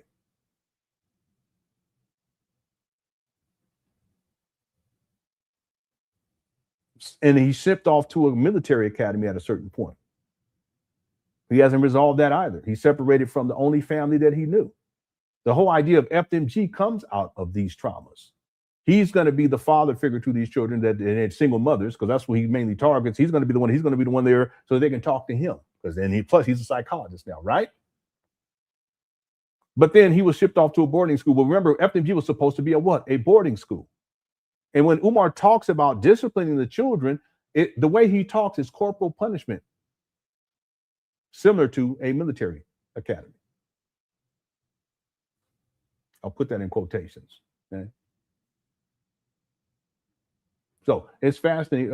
Umar, he has a lot of trauma, but the reality is that we all have something, and some of us to higher levels, some of us to lower levels. Oh, think about it today. Like, You know, I could have been so much further along in my life if I, because I have friends, you know, that's extremely successful. And I say to myself, if my father was there and guided me and blah, blah, blah, because that's what I'm doing with my sons. Like and I know how important that is because I didn't have it. But then I say, yeah, but based upon your upbringing, what you experienced, all things considered, are you doing okay? And then I say, yeah, all things considered. In point of fact, I think that I'm doing a great job, right? I thought about that today. Well, with Umar, that's not what we see. He hasn't resolved these early traumatic issues, and we all have them. And that's why that's another reason why he's so dangerous, because a lot of what he talks about is based upon his own pain and suffering, not because it's not logic or reason or research or expertise or from a professional. No, it's a traumatized little boy that ain't resolved certain issues. The SETI rent is a traumatized little boy who hasn't resolved certain issues. See? All right. Okay. Thank you for the super chat, Latoya. And then Latoya also said you are spot on. Oh, thank you so much. Thank you so much. And tell your husband I said hello. Yeah, she been around. She was around when I was a broke bum. Yeah, I was struggling so bad, but thank goodness life changes and I'm in a much better position now. All right. So thank you so much for hanging in there with me. Okay. Thank you for all the super chats. Let's get back to the main video because I've been running my mouth this month. We got about 850 people in the building. Our goal is 500. So if you haven't hit that like button and you're enjoying the show, make sure you hit that like button. Okay. We're at 5 likes. We're doing good. No, I'm just playing. We're at 275 likes. Okay. All right. All right, let's continue here. Yeah, you're right. Yeah, you're right. This is a good point. So, well, most people in our community have daddy issues. To be completely honest, you're right. It doesn't mean we cannot succeed, but means that more of us should get counseling. You're right about that too, and not try to mask it, but many do. You're absolutely right about this. You're absolutely right. Yeah, therapy is very important, and it's something that in the Black community is something that we don't really talk about all that. But it's something I've been wanting to talk to people because it's important. It's really important. And it can help. It can significantly help, because what we're often told is, no, you just deal with it. You know, you're Black. You know, you got to be strong anyway in this society. So just deal with it. You know, and what that means is to dismiss it, like that you don't deal with it.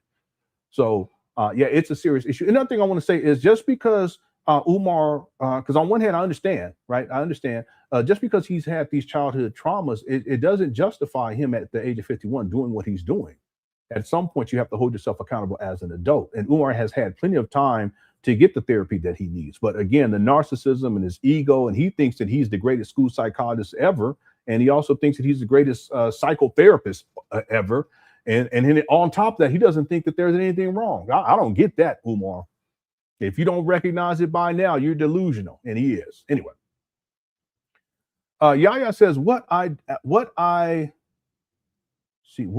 odd is that military personnel, yeah, I'm not sure what you're saying there. So military personnel are able to be stationed with their families. This is a Marine base in Japan that has family housing, at least housing now, but not sure about back. Okay, so what you're saying is from what you understand, military personnel, yeah. Well, see, Umar and his mama and his siblings, they did stay with Jamal on a military base based upon my research here. Let me see here, because I have this inside of the documentary. So Umar's born in 1974. From my research, Jamal Johnson's first child was born in 1973, but that's outside of Umar's mother. And then Umar's mother had a daughter outside of Jamal prior to Umar. That makes sense. So Umar's born in 1974, and that's in Philadelphia. That's where his mama and stay. And at the time, Jamal, but then Jamal is stationed at Paris Island, South Carolina, from 1975 to 1976. And he joins the Marines. Now, they don't live with him at that time. Okay, so South Carolina, Pennsylvania, Philadelphia, Paris Island, South Carolina. And then 1977. Jamal Johnson stationed at Camp Johnson in Jacksonville, North Carolina. And then in 1978, he's stationed in Okinawa, Japan at Camp Butler.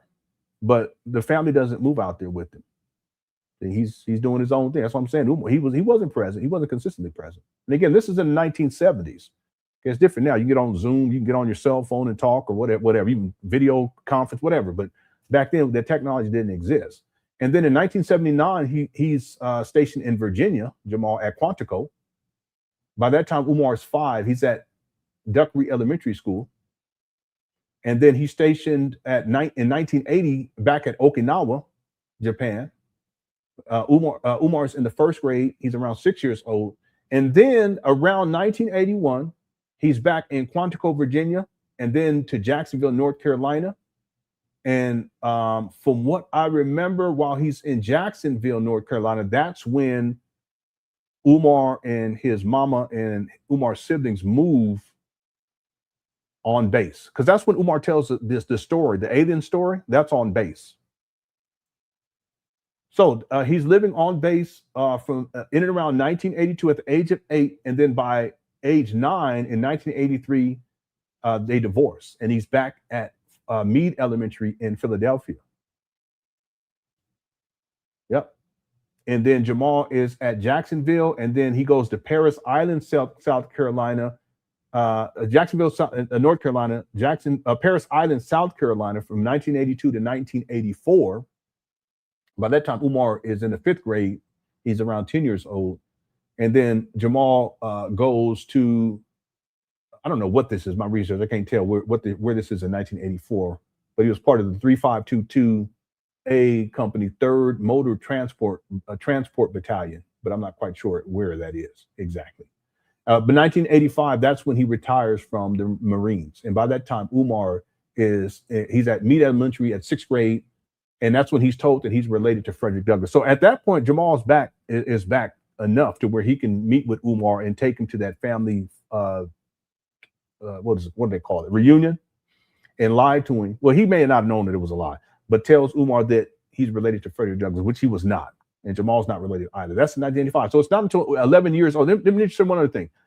If Jamal was present from the beginning consistently, why is it that Umar doesn't learn that he's related to Frederick Douglass?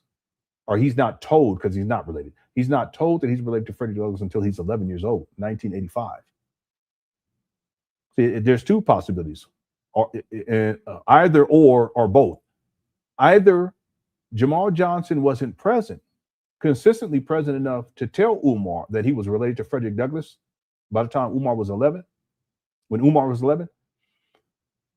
or Jamal Johnson lied about it from the beginning.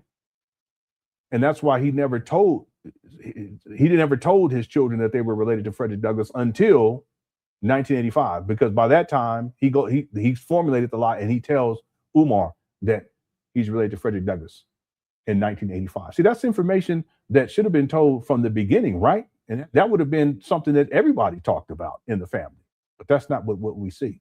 So either Jamal Johnson wasn't present, and he wasn't, or he was present and they're not related to Frederick Douglass, okay, and they're not, okay?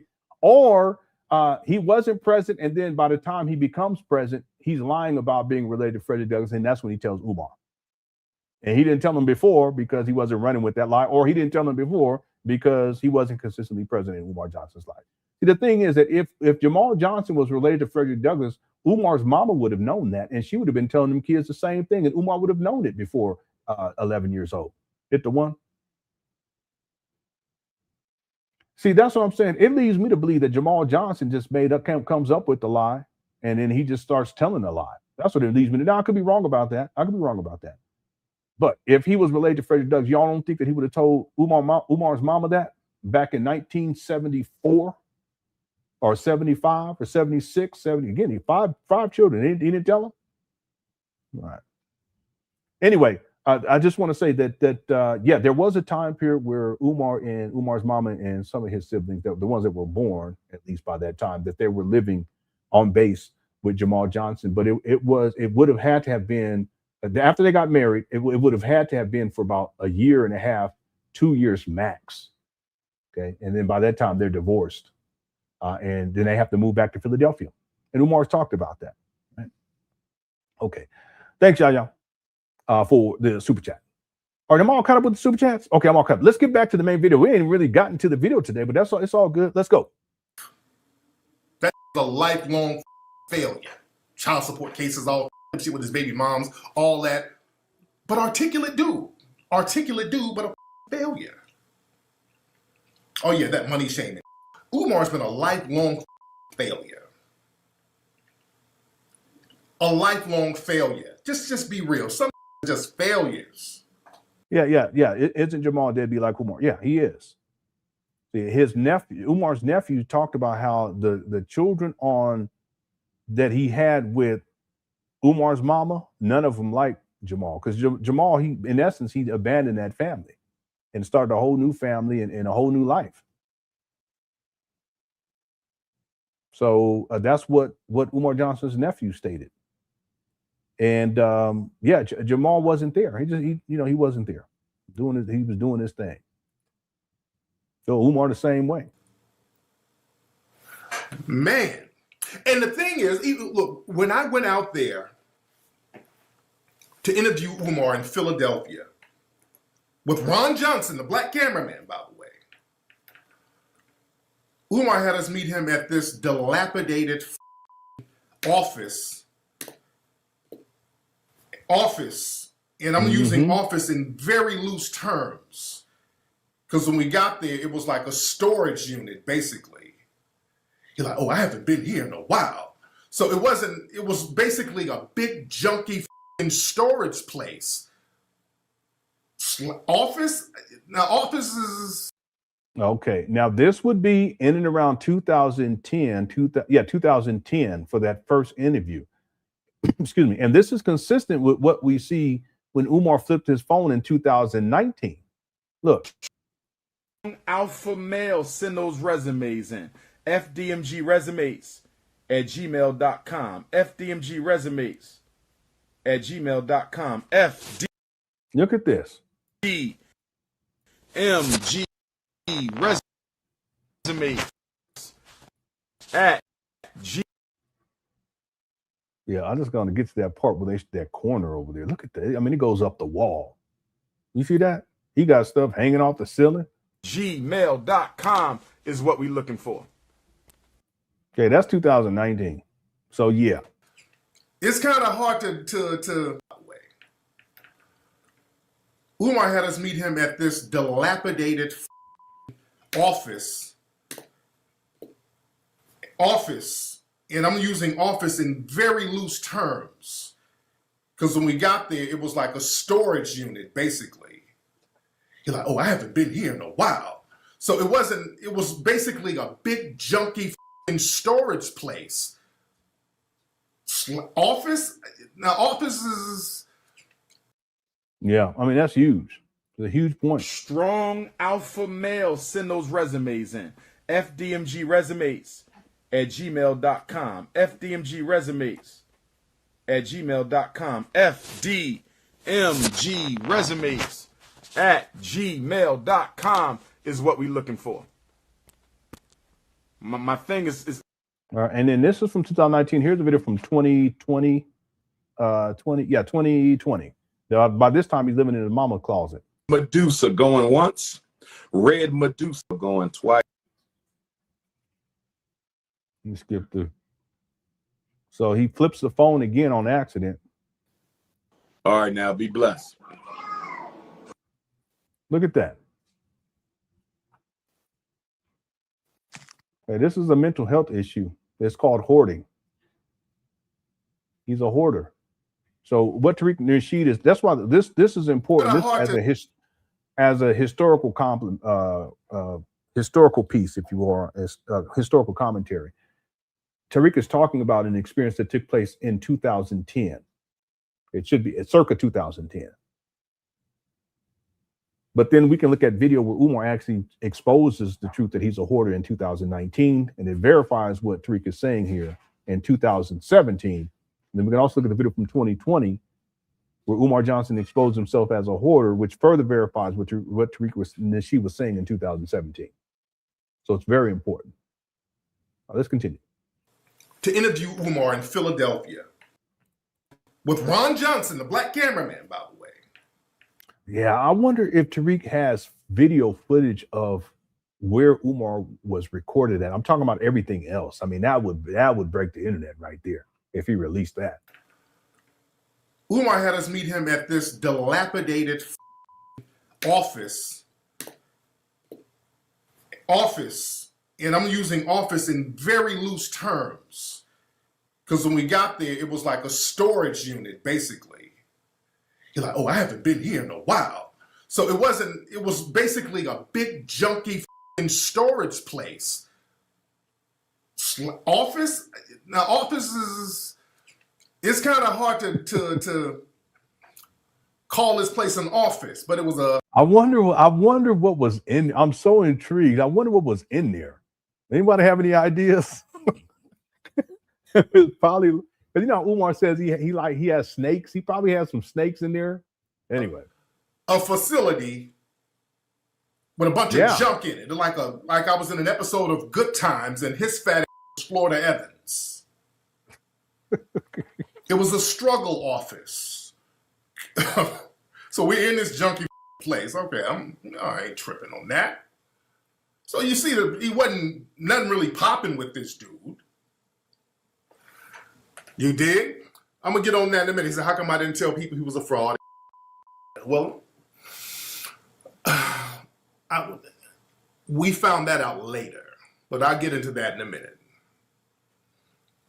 We get into that in a minute. He had the family, yeah. And back then, he was doing that whole Frederick Douglass, I'm a descendant of Frederick Douglass. He was doing all that there. In this family tree, there's cousin Hattie, thrice removed. There's my cousin Kim, whose auntie and uncle is my third cousin, thrice removed. And notice I didn't put none of that bullshit in the movie. It sounded like bullshit then. He should release it. That'd be funny if he just released it. Boy, that'd be hilarious. Notice I didn't put none of that Frederick Douglass. He was doing about an hour of that Frederick Douglass bull. I'm like, all right, just keep the camera rolling. Well, I'm deleting this bull. This don't sound right, but all right. Yeah, he can call it Umar Uncut. Yeah. Yeah, he is. He's funny. He's hilarious. Okay, and I know people, they say he's a scammer and all this stuff. I can't call nobody that unless I've researched him. I know Umar's one, though. I can tell you that right now. I ain't researched Tariq. I want to show y'all one other thing dealing with Umar and how he's a hoarder and he's filthy and he don't clean up. Peace and love, black family. I've shown this a lot, but it's so important. I can't even stress how important this is. This is, and thanks, Mr. Smana, for being here too. Yeah, this is one of OGs right here. Thanks for being a mod too. I still got to go through my mods and clear out because I got a lot of mods that they don't come here anymore. And I can take those wrenches and give them out to other people. I'm gonna do it. I know I keep saying, I've been saying it for like, I don't know, it's almost a year now. But this is important because the 2019, this is the large gym. We got about 900 people in the building. If you're enjoying the show, hit that like button, please. You don't have to, but it helps. 2019, this is the gym the large gym in 2019. And then what you see for 2025, this is what it looked like last year. And this is just another example. This is a mental health issue. Okay. And Umar hasn't received coping mechanisms, to deal with that. Because there are people that they're hoarders, but you can develop coping mechanisms. It doesn't mean that you're going to be tidy, but you can at least get some organization in your mind. And it is part of the mind too, though, but you get organization in your life. I'm the opposite. Like everything has to be where it needs to be. I'm serious about this. There's a lot of stuff creative work that I haven't even got started doing simply because stuff is not where it needs to be. And what I mean by that is that if my desk isn't cleared off, everything's where it needs to be, I can't even get started. Okay, and I know what I want to do, but no, everything has to be where it needs to be in the first place. And so when I take the time to get that done, then I can get started with stuff. That's how my mind works. I can't work in filth. I can't work where things are disorderly. I have a list. I always have to write a list every single day. I put a list of things that need to be done. And I got to check off certain things before I can get to other things. That's just how my mind works. And when once things are settled in, everywhere it needs to be, okay, now let's get some work done. Okay, Umar, he's the opposite. Okay, he's scattered a brain, and everything's filthy. He doesn't clean anything up, and he's comfortable in that type of an environment. That's problematic because he's supposed to open up a school for black boys or girls for that matter. That's crazy. So I'm opposite. Like if I walked into a space where it looked like this in 2025, and I would probably walk right back out. But I'm saying that if people said, listen, you got to go up in here and you can turn this into, I don't know, a video production space, and it wasn't no mold or nothing, I would go up in here and right away I'll start cleaning up, get trash bags, get the proper gloves. I'll get I get some work boots, probably like a mask, a face mask. I'll get up in here and I'll go methodically, inch by inch, and clean this shit up. There's no way. And I would keep going too, right? Until I get tired enough to have to stop. I'll go take me a nap, go get something to eat, get something to drink, come back in here, and I'll keep going until I get this shit done. That's how I am. Umar, he's the opposite. Prince of Pan Africanism, King Kong Consciousness. We live inside the Frederick Douglass Marcus Garvey Academy, Fred Douglass building. I'm gonna let you some of the scholars at Ifa Tunde University. Yes. You know what I mean? And I bet you that it's still trashy in there in 2026. Black power, black power, black power. You know what I mean? And again, 2025, this is all the stuff. This is hoarding. This is all the stuff that he brought from his apartment when he got evicted in 2019. So it's been sitting in here for about five years by the time we get to 2025. It's crazy. Half a decade. Black power. Up in there. Yeah, baby.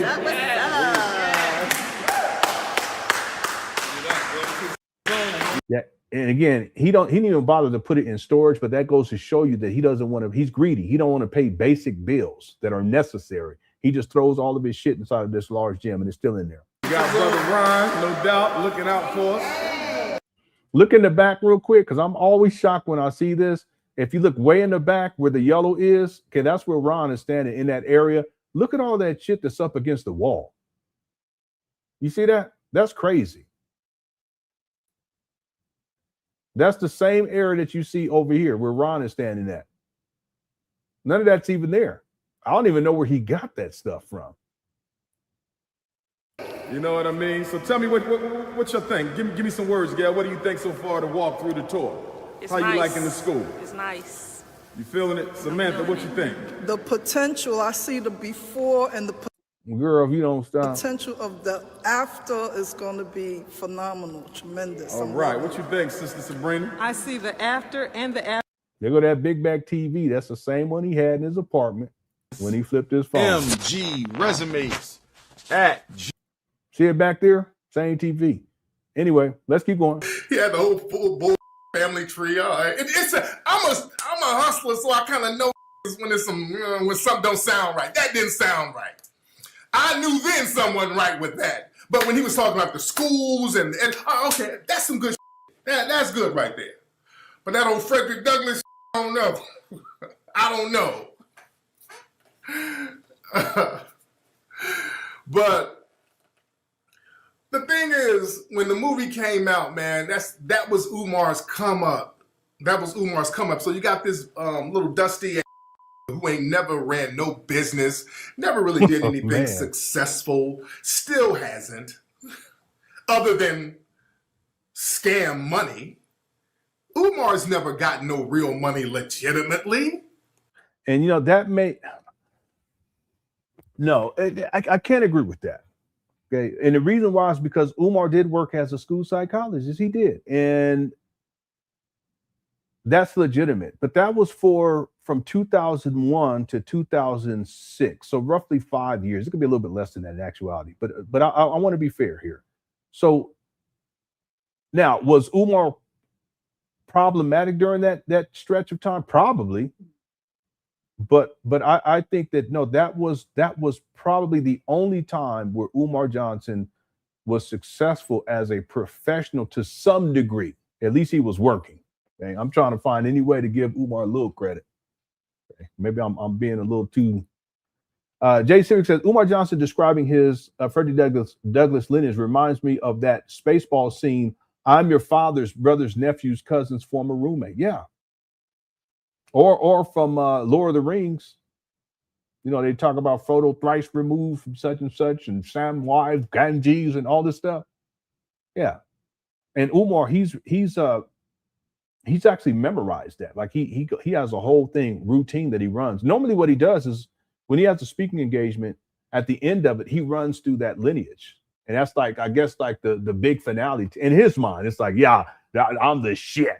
Listen, I'm done talking, but you guys got to know that I'm a descendant of Frederick Douglass. So he'll say, yeah, and such married such and they such and such did this, and then such and such did this, and then Grandpa Cicero and Aunt Uncle Nancy, and he keeps going, and he comes all the way down. And then August 21st, I was born, and everybody and he's like, because it feeds his ego. He ain't even related to Frederick Douglass. So yeah, he has that scripted out. He runs that, and I have many videos at the end of his lectures. That's what he would go to, because in his mind, that's like the what do they call that? The piece de resistance or something like that in French. That's like the grand finale for him, because that to him, that's like this. Yeah, everyone needs to know this, and that just goes to show you how great I am. You ain't related to no Frederick Douglass. Cut it out. All right. Thanks, Stay Civic. Okay, let's keep going. Here we go. Let's just tell the truth. I done gave this an alley-oop. A lot of yeah. One time Umar stated that he was Pierre said Ramses was born. One time Umar said he was related to Pharaoh Ramses. I kid you not. I'm not. Don't make me pull it up. Hit the one. Don't make me pull it up. Hit the one. people who've been in the film, they know how to parlay that, because they have characters, so they know how to parlay that. They know how to do legitimate business. Yeah. They know how to go out there and use that as a vehicle to really get some other popping. That's what you're supposed to do. When you do anything in the media, when you're time to hit the one. I already got it pulled up. Here you go. Before I answer a question, let me answer, because somebody asked me, did I become a Hebrew? I did not become a Hebrew. This is African print here, not Hebrew print, but I do support my African Hebrew Israelite brothers and sisters, the African Hebrew Israelite brothers and sisters, because according to their prophecy, they said our people will be enslaved for 400 years, and then they will come out from under that oppression, according to the biblical prophecy of the Hebrew Israelites being enslaved in a strange. What he got on? Look at that shirt with the on it, with the lion looking crazy. What he got on in the motel for 400 years. So if they are correct, the 400 years will be up on that Turner Day, August the 21st, Haitian Revolution Day, August the 21st, George Jackson Day, August. Yeah, you know what, Umar, that's one of the things he used to talk about back in the day, and it may be a form of projecting, but I didn't look into it, because Umar used to say different types of men, and then he would say the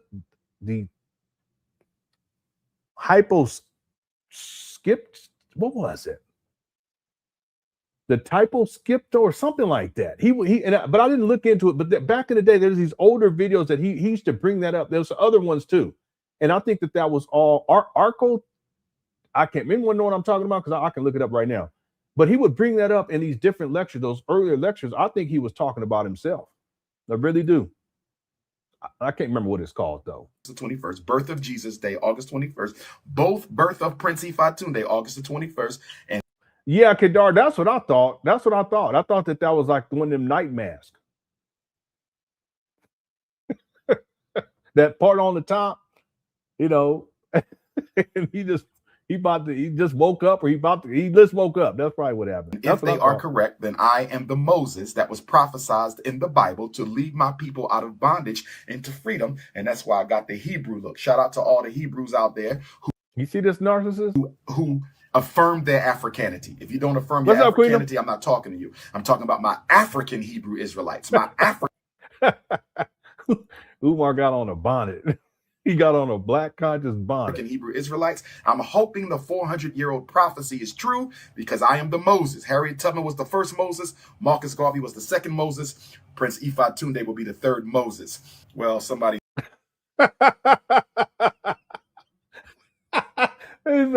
Fear said Umar looked like an ancient sloss and swap meat vendor.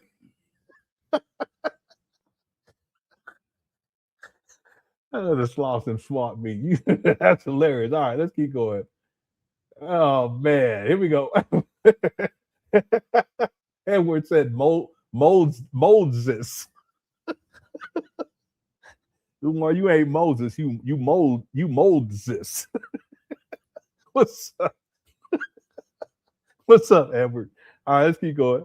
He said, would you rather be Moses or rather you be the Messiah? That's a tough question. Would I rather be Moses or would I rather be Yeshua ben Yusuf, the Hebrew Messiah? That's a tough question, because when you read the story of Moses, Moses was a nation builder. Moses was a nationalist. Moses was a Marcus Garvey, which is why Marcus Garvey's mother named him Moses, Marcus Mosiah. What? Moses was a what? And that's why his mama named, what in the world are you talking about? And when you read Jesus, Jesus was powerful too. Hey, Virgo. You see, but Moses led a nation. Jesus didn't lead a nation, but Jesus was the Messiah. So if I got to choose between Moses and Jesus, that's tough. Even though me and Jesus was born on the same birthday, August the 21st. So I'm the Moses and the Messiah. That's what I am. I'm both of them, okay? Somebody said I look like Ramses. This guy, now watch this.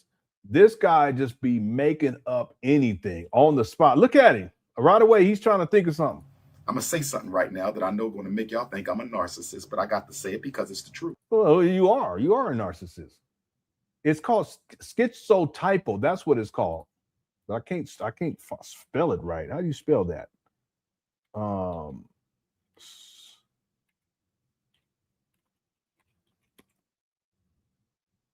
Yeah, there it is. Okay, let me let Umar finish line right here, then I'm going to read what that is. I had a spiritual reading in the United Kingdom a couple years ago.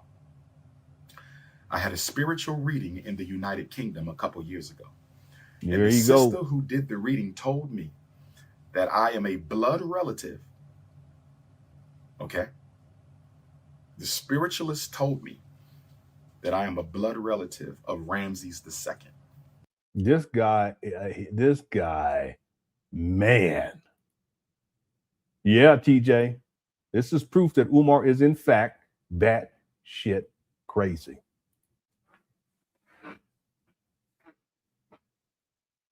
Umar, who you not related to?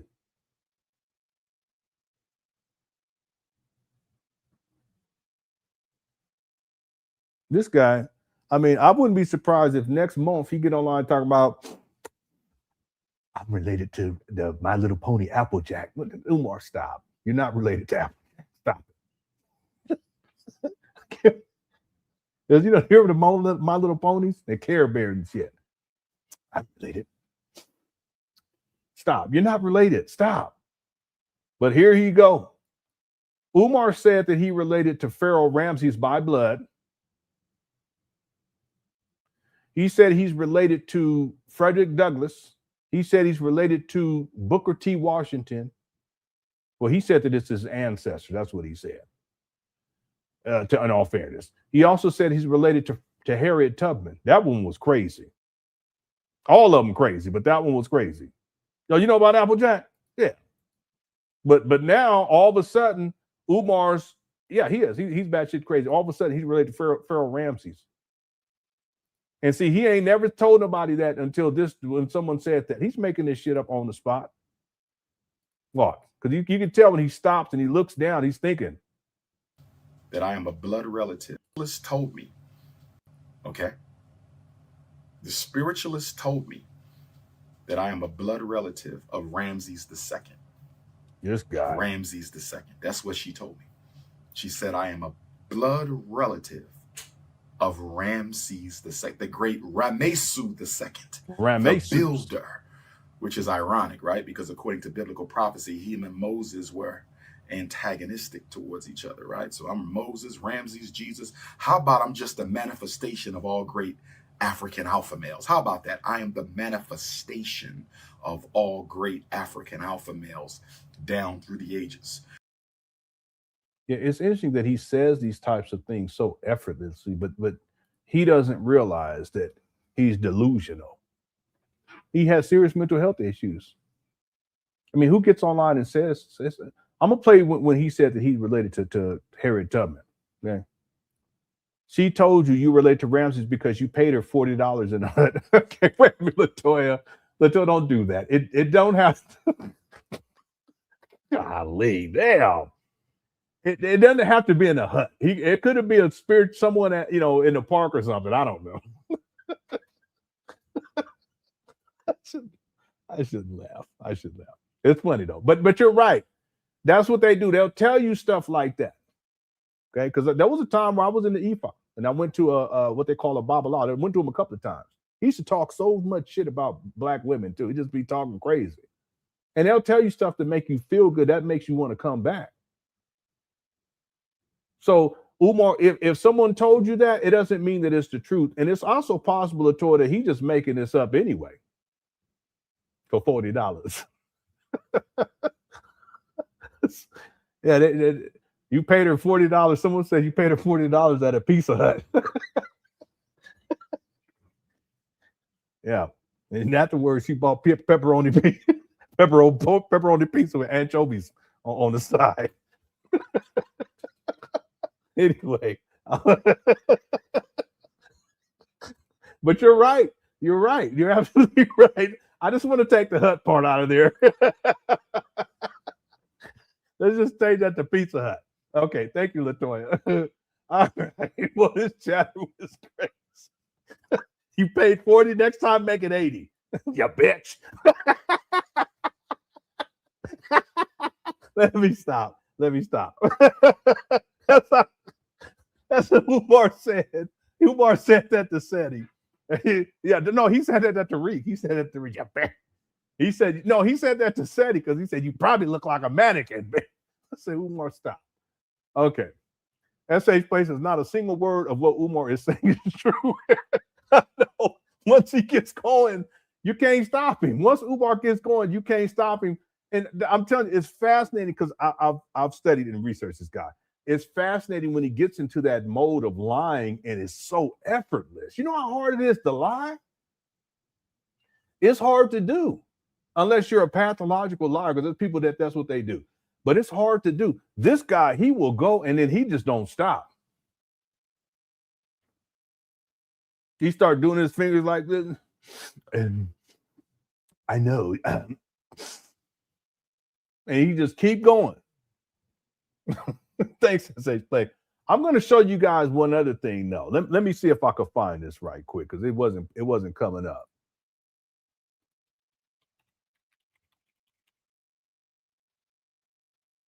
Why is this in this folder? Oh, okay. Yeah, this is something else. I'm sorry. I'm looking at something else. Sometimes I get into my folders and I just be getting mesmerized. Like, okay, what is that? Harriet Tubman. Let me see if it populates, because it may not populate because I have a lot of stuff that has Harriet. Oh no, this is it right here. I have a lot of stuff that has Harriet Tubman in the title. But watch this. This is from 2014. I got to skip to the part. Yeah, here we go. Oh, it's at the beginning. So check this out. Johnson. It is the 4th of July, 2014. We're at the historic Fort Hill. See all of the hand movements and all the stuff. This is part of Umar as a con man. Okay, this is all for body language, the art of persuasion. Cemetery, Auburn, New York, paying respect to the Queen of Queens, none other. Okay, so he's going to mention Harriet Tubman. Well, watch how he makes the connection. It's not a connection, but he's doing this because he has to pretend as if he's related to Harriet Tubman. So watch this. Other than Araminta Ross, a.k.a. Queen Mother Harriet Tubman, a.k.a. leader of the Underground Railroad, a.k.a. builder of the old folks home. And he keeps going, okay? But he's not giving all these accolades for her. He's doing that to prop her up so that he can make a connection to himself, make a connection between himself and her to prop himself up. He does the same thing with Frederick Douglass. For African elders, a.k.a. a nurse in the Civil War, a.k.a. If you don't stop. A spy in the Civil War, a.k.a. a scout in the Civil War. And so we paid respects. He always doing too much. Earlier to the Honorable Frederick Douglass, my direct ancestor. See, he says direct ancestor, but I also have it where he says that it's not direct. See, it's not direct. In the first place, he's not related. But secondarily, if you want to go with the lie, Umar he is so based upon his lie, he's related through cousin Stephen, which is supposed to be Frederick Douglass's cousin, which hasn't been proven to be the case. But the DNA proves that whether that's true or not, it doesn't matter because the DNA has proved, it's been proven that Umar Johnson is no direct, no DNA relationship, no blood relationship whatsoever. So you can't say that you're a direct descendant of someone and that they're your ancestor if you don't have any genetic relationship to that person, right? There's no blood relationship to that person. And it's only fitting and it's only with respect that if we're going to big up the masculine energy, we got to big up the feminine energy. Yeah, you guys got to watch out for these types of people that be doing all this shit. And, you know, this is all body language. This is for the manipulative purposes. Okay, that's what they do. Umar does this a lot, you know, and all this shit. It's just, you know, and if we, with family, all of this. It's a stage show for the purpose of manipulation. And we know that Queen Mother Harriet and Frederick Douglass were very, very good friends. Some even say may have been cousins, which means I'm related to Harriet Tubman. I ain't gonna even get into that right now, okay? This guy, I'm telling you, and the guy laughs who's with the camera because he's like, yeah, he owns the bugs yet. Look at him. Look at this guy. Some even say may have been cousins, which means I'm related to Harriet Tubman. I ain't gonna even get into that right now, okay? All right, another thing to look for is the eyes. You notice how he opens up his eyes when he gets the lion? He'll blink too. He'd be blinking when he'd be lying when he's trying to figure it out.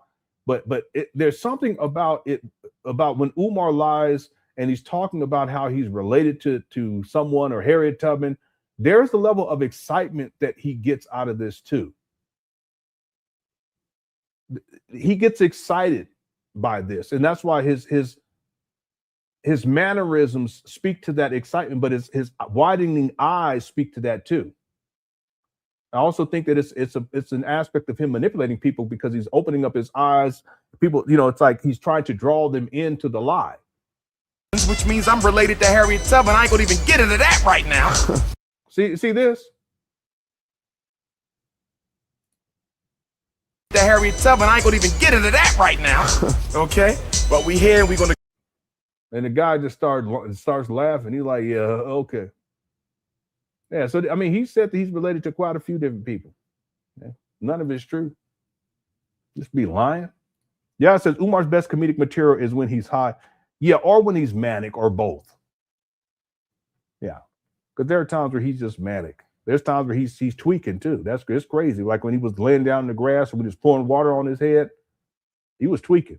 But then there are also times where he's manic and you know, he's just over the top with stuff. Yeah. Thanks, y'all. Jay Civic says he's acting like MTV is interviewing him. Yeah. Again, he's Umar. Anything to get attention, he's gonna do it. Anything. By the way, let me do this. Thank you, Jay Civic. So there's something called schizotypal. Umar used to talk about this in earlier videos. Most people haven't heard this, but I've looked into this. And in fact, I think I have it in the notes. I'll pull up my notes and see if I have it in there. But I didn't know what it meant, and I didn't really research. But let me read this to you. Schizotypal personality disorder, STPD, is a mental health condition characterized by eccentric behavior, social isolation, and distorted thinking. I want people to understand something about Umar. He's an isolationist. Okay? He'll go out and he'll speak because it feeds his ego. Adoration, praise, also validation. So he gets up there and he puts on a show. That's why he's doing all this stuff. But normal Umar, he's comfortable, and I have him talking about this like he would much rather just stay at home and watch TV. He's more comfortable just being by himself, staying at home. He likes to be by himself. It's problematic because if you're going to open up a school, that's another reason why he can't network with people. We were talking about this earlier, but it's problematic because if you're going to open up a school, you have to be outward bound. You have to be able to engage people and not to manipulate them with all of this, you know, and family this, and, you know, not that, but you have to be able to engage people enough to where you can make legitimate connections, personal connections. Umar doesn't do that. That's not part of his character. And yeah, he's a social isolationist. Isolationist. I said that right. Yeah. social isolationist. Okay, and then obviously his behavior is eccentric, but then also the distorted thinking. Okay, him thinking that he's related to Frederick Douglass, distorted thinking. He's gonna open up a school is distorted thinking. Him saying that he's related to Harriet Tubman is distorted thinking. Right. So people with STPD often experience intense discomfort in close relationships, hold unusual beliefs or magical thinking. See, we've talked about that in the past, and may interpret harmless events as having deep personal significance. Okay.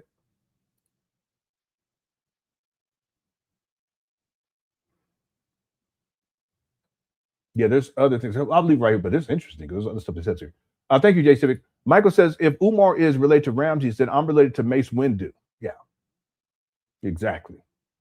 Okay. Where's the evidence that Umar is related to Ramses? I'll look at my batteries. I don't want it to go out. Okay.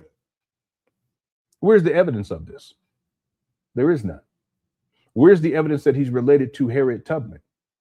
There is none.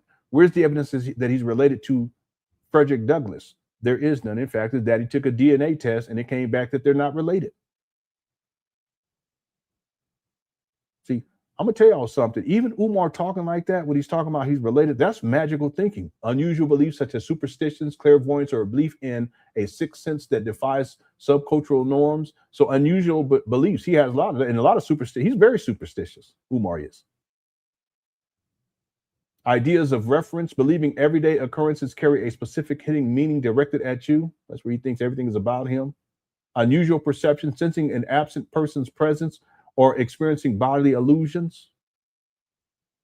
Odd thinking in speech, vague, metaphorical, or over elaborate communication patterns. That's Umar. That's Umar to a T. Paranoid ideation. We've talked about that. Umar's extremely paranoid. Constant suspicions or doubts about the loyalty of others. Restricted effect, inappropriate or flat emotional responses in social situations. Okay, that ties to the narcissism too. And sociopathy, sociopath. Eccentric behavior, peculiar dress, appearance, and distinct mannerisms. And is dressed with the fitted caps and dashikis. Wow. Lack of close friends, extreme difficulty forming close bonds outside of immediate family members. And Umar has stated he don't have no friends. He says in 2019 he has his mother. Okay? And she's a possession. He owns her in essence. Persistent social anxiety, discomfort in social settings that does not diminish even as an individual becomes more familiar with the group. And yeah, Umar suffers with that too. Okay, and I prefer not to be in social settings too. I'm to let you guys know. And I like to be by myself. Like when I'm at my job, people be talking. I ain't got time. I'm working. I'm not here. I'm not here getting paid to talk to y'all. I'm here to get work done.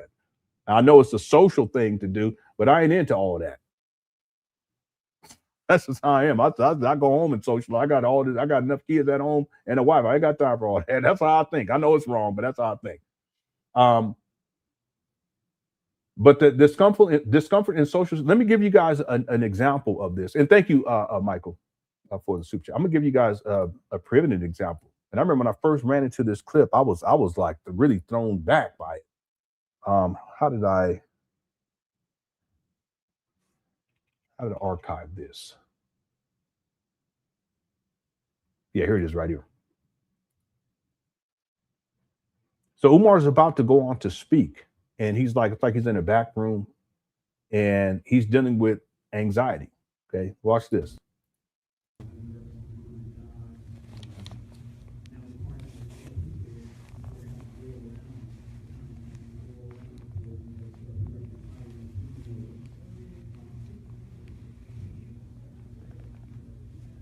See this, the RBG rag, this is one of his coping mechanisms. And he carries it wherever he goes. Whenever he speaks, he has it with him. And he touches it because it soothes the anxiety. He squeezes it because it soothes the anxiety.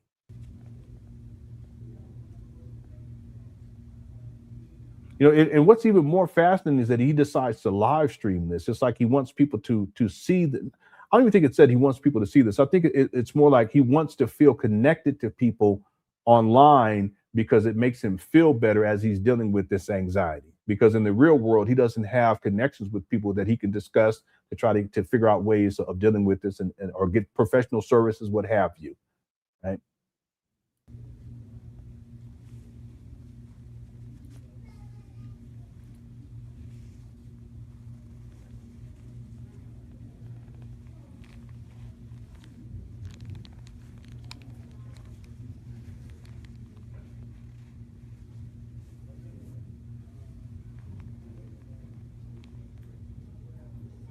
Yeah, he doesn't even say anything.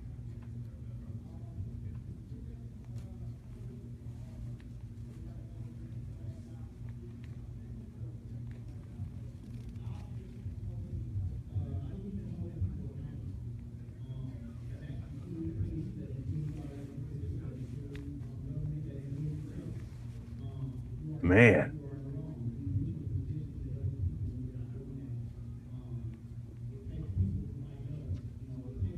Even the balled fist, like clenching his fist, that's part of it too.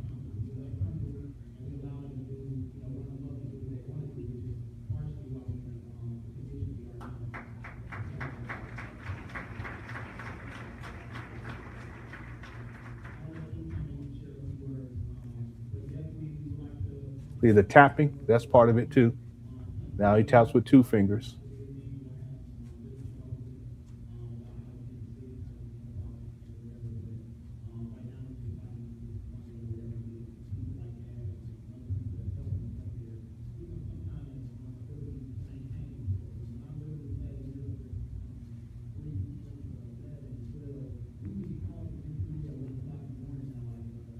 Yeah, Chris. So he's backstage, like he's going to be speaking. And there's somebody that asks, why would he film this? No, that's the fascinating part about it. See, Umar, social media for Umar is his way to connect with people because he doesn't have real connections in the real world. Like he doesn't have a wife to go home to. He doesn't have children. Doesn't have a family. You know, he doesn't have friends. He's already stated he doesn't have friends. He has his mama. So social media, to a large extent, is how Umar connects with people. So if Umar's going through something, even when he goes on these rants, you know, it doesn't make sense for him to do those live. Even if he has an issue with a person, Tariq Nasheed or Seti, he could just talk with them directly. No, he doesn't do that. He goes online, and part of it is because he has a social media following, and that's his way of connecting with them. And it makes him feel better about the situation. It makes him, it's like courage. It's social media courage. Let's use that term. So his fan base allows him, and by connecting to his fan base virtually online while he's live streaming, it gives him the courage to deal with things. And in this case, he's doing this not because he wants to show that he's dealing with some serious anxiety issues here, but rather that they're there with him as he's dealing with it. And that makes him feel more secure, right? Even though he's still struggling with it. It's not a very effective way of dealing with this particular issue. Either tapping,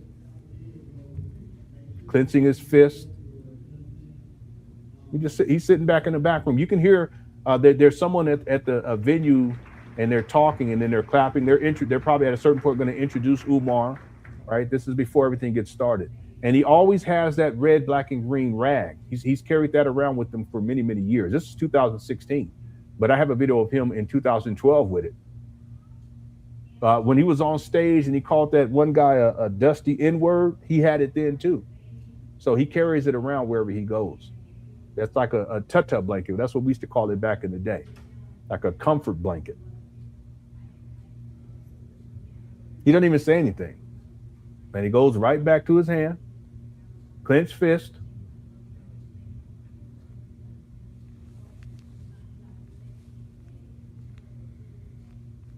More tapping.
Yeah, see, he hears someone coming to open the door. That's why he stops real quick. I just noticed that. Listen carefully. At least that's what I thought I heard. Let me take that back for now.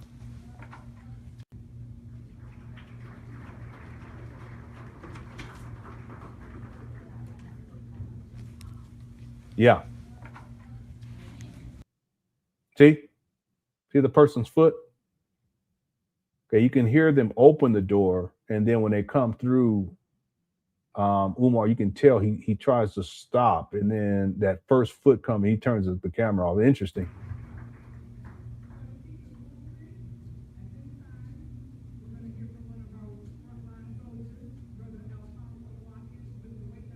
Okay, listen carefully. You hear the door open.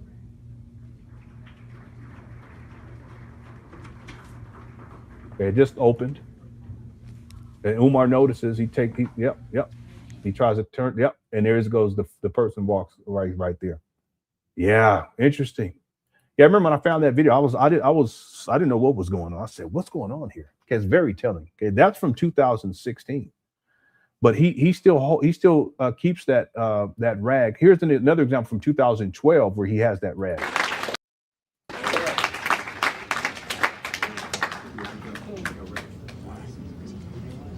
Good afternoon. Yeah, and it looks like it's a different one, but he always has a rag. It's usually a red, black, and green one. It could be the same one. I'm not sure. Afternoon. Good evening. I'm sorry. See how he keeps touching it? Good evening. Okay. My name is Dr. See him touch it? Umar Johnson. Coming See that? to you by way of Philadelphia. First time speaking at Sojourner Douglas College. I'm actually a great. See how he's fidgeting with things? Great grandnephew of Frederick Douglass. Blood relative.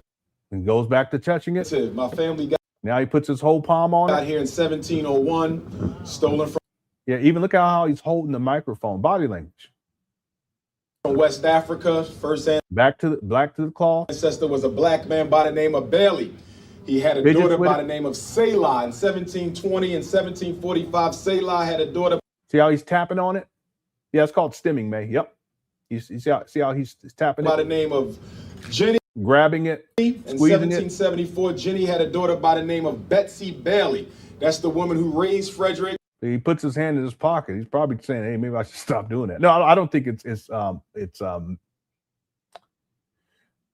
unconscious. I don't think he's consciously aware that he's doing it. And his younger brother Stephen, who was my great grandfather. Both of Frederick's sons fought in the Civil He goes back to touching it. War, as you know, exemplified in the movie Glory. His older son. Hand back in the pocket. Was played by Morgan Freeman, although Morgan Freeman did not play him by name. We still don't know why that was.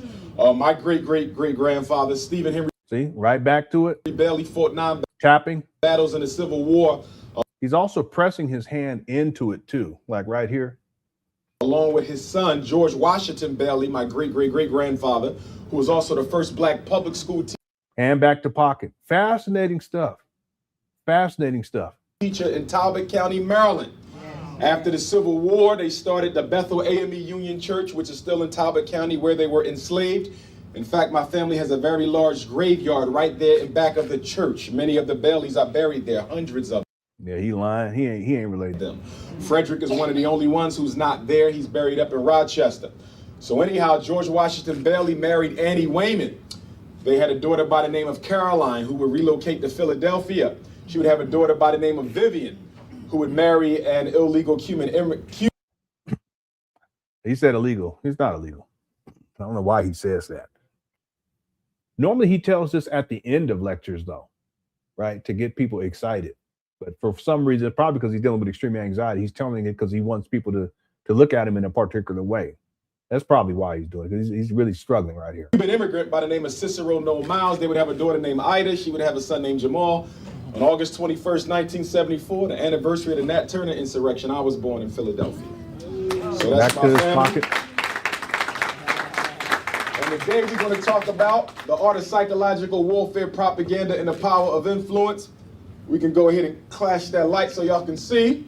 And we can go ahead and move. Well, before we go. Somebody said Cicero El Blanco. Yeah. Yeah, he identified as a white Cuban. I have the document. I can actually show it to you guys. Check out my website. And then one time Umar said that he was a black, no, an African. What did he say? African Cuban or something like that. And I was like, no, he identified as white, and it's true. That's why Umar's daddy is the color that he is, and that's why not just Cicero, but Umar's grandmother. Okay, I'm gonna leave it right there. I shouldn't go too far. I'll leave it right there. In fact, let me apologize because I try to keep the grandmamas out of all of this, and his mom as much as possible. And Jamal, his ex-wife, rest in peace. I try not just rest in peace to her. Yeah, Afro-Cuban. That's what he said. He said that he was Afro-Cuban. No, he wasn't Afro-Cuban. He identified as a white Cuban.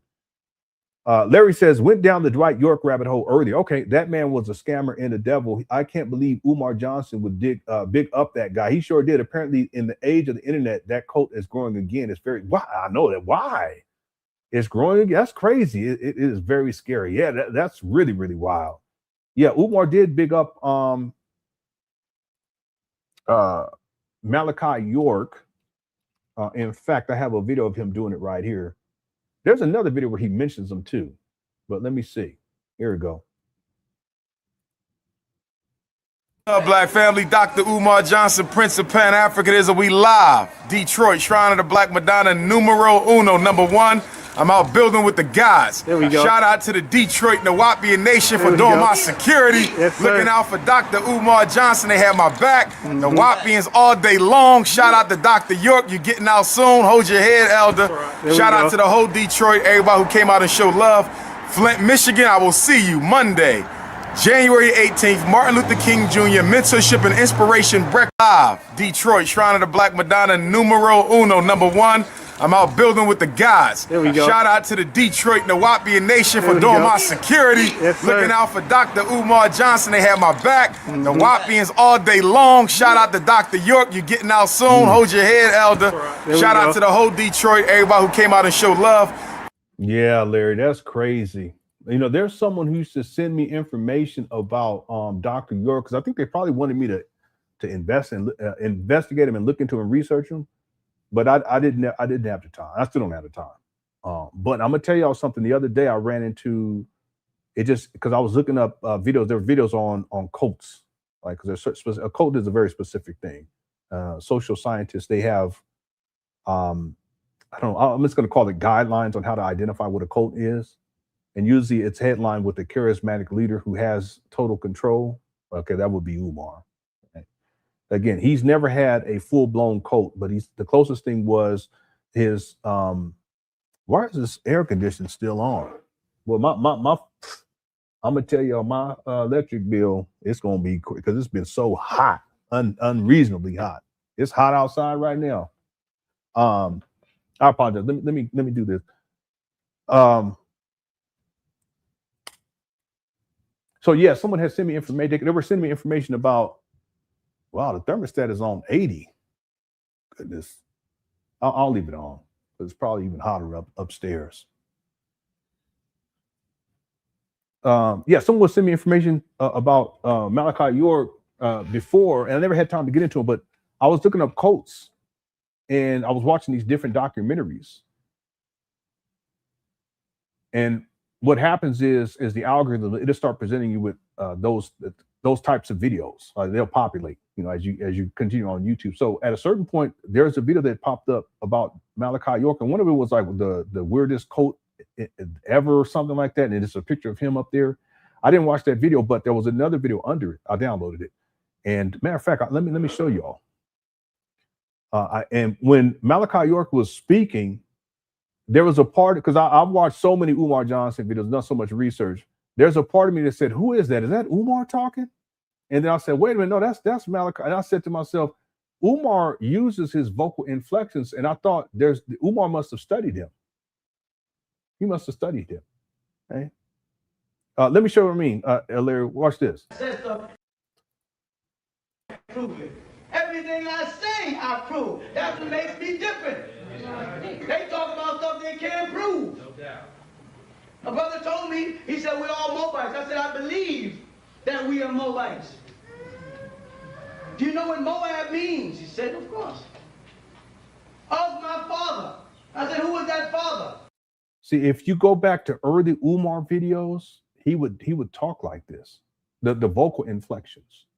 You know what else who talk like this? Dr. Phil Valentine.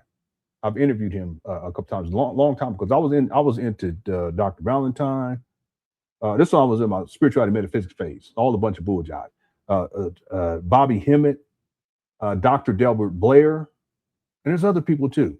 But the point is that you can hear the inflection in Malachi York. He goes way, way back. So it's not that he got that from Dr. Valentine or from Umar. No, I think that they got that from him. And it's a certain way you can hear the vocal inflection. Umar doesn't use that as much these days, but there's early Umar videos where you hear that. Umar really what he uses a lot nowadays is especially when he be screaming, you know, I'm a descendant. That thing, he gets that from Marcus Garvey because Marcus Garvey used to do that. Yeah. So it was fascinating. When I first started watching, I said, wait a minute, is that Umar? I said, wait a minute, no. And I said, oh, yeah. So I think Larry, I think Umar studied Malachi York, and there was a woman that came on years ago. I haven't been able to verify it, so just don't take my word for this. I'm just saying. And she had gone to, she said long time ago, she had gone to a Malachi York event, and Umar was there. Okay, this would have been Umar, like early Umar, okay, where no one knew him, but he was there. I don't know if that's true or not, but the point is the fact that he's shouting out Malachi York in 2016 is diabolical. And if y'all don't know who Malachi York is, go and type it in and go see what you find. Okay. Thank you, Larry, for the super chat. I got blown off. YouTube says the only thing Tubman about Umar Johnson is how tubby he is. Yeah, he ain't related to Frederick Douglass or Eric Tubman. You know, I was thinking, it's not petty, but I was thinking because Jamal Johnson posted his DNA results, and that's how he was able to determine that they're not related to Frederick Douglass. With those DNA results, it should, if they're related to Pharaoh Ramses, well, I guess this could also be through his mama then, so this wouldn't work. Yeah, this would have to be, I mean, I guess if he's related to Pharaoh Ramses, it could be through his daddy too. You see how ridiculous this gets? But he doesn't specify, so it could be through his mama. So I was saying, well, I was going to say, but there's no way to, there's 50-50 chance that if we go and look at what Jamal posted when he showed his DNA results, we should see some DNA evidence going over there to East Africa somewhere or in the Middle East somewhere. That's what we should see. But then ain't no telling. Umar may be saying that he's related to Ramses through his mama. He ain't related no damn. Cut it out. Thank you, Javad. Wiggling the finger like he's No, let's not do that. Because I actually feel bad for Umar when I watched that video. That's why I've only shown it a couple of times. I actually feel bad for the guy because he's struggling with some serious anxiety. Also, somebody had mentioned it. I think that's part of the ADHD too, because he can't keep still. In fact, I take notes on that in videos where you see Umar and he just can't keep still. Because he says, yeah, ADHD, they say that the boy can't keep still, but that's normal behavior. And I'll have videos where he's sitting in the chair and he's, you know, there's this one video. I have not been able to find it again. I got to find it. I kid you not. Umar was inside his mama closet, sitting in that bum ass chair. And he was, I think he was like manic, but he was talking and then he would say something and he would go. And then he'd keep talking and then he, oh man, I wish I had that video. I will play it for you guys right now. I ran into it and I told myself, make sure you archive that, and I forgot to do it. And he just kept doing it over and he just kept pounding. And he would put his head back and do like this. I said, boy, you need to stop. Thanks you, YouTube5. Has anyone seen that video? Well, I'll pay good money if I had that one. If someone found it for me. All right. I have it, but I didn't archive it properly. I told myself to do it, but I didn't do it. Thank you, Larry, again for super chat. Oh, YouTube5. TJ says hands drier than the Sahara Desert. Yeah. Yeah, Umar, he always talking about shea butter, but he don't be using it. It's too thick to me. That shea butter is just too thick. I don't be putting nothing on anyway. I jump in the shower. I gotta go. I ain't got time. Thanks, TJ. Michael says, Lenon, next time you turn down the heat, sniff a little when you're off camera. No, it's the air conditioning, so it's not the heat. I don't be turning the heat down. I turn the air down. Okay. Umar, he turned it down. No, that's what he do. Okay. Thank you, Michael. Okay, I'm all caught up inside of we got to make some progress. We already almost this time it went by so quickly. I really don't want to carry this over to tomorrow. Let's see how much we can get into this. We're just at the 20-minute mark. We may have to make part 4 or 5. Here we go. Hope you guys enjoy the show. We're talking. Yeah, hit the like button if you're enjoying the show. If you haven't hit, our goal is 500 likes. Game here. We're talking game. I'm just talking game so people can learn. People can learn here. Like, for example, when I would do stuff on VH1, MTV, they give you 1,000 here, maybe $500 there. You don't get a lot of money in television. My man Charlie Murphy, when he was on Chappelle's show, he got $500 an episode. So if you are a featured speaker somewhere, you get 500 here, 600. That's standard. That's standard money to be featured in something. You're just on camera talent.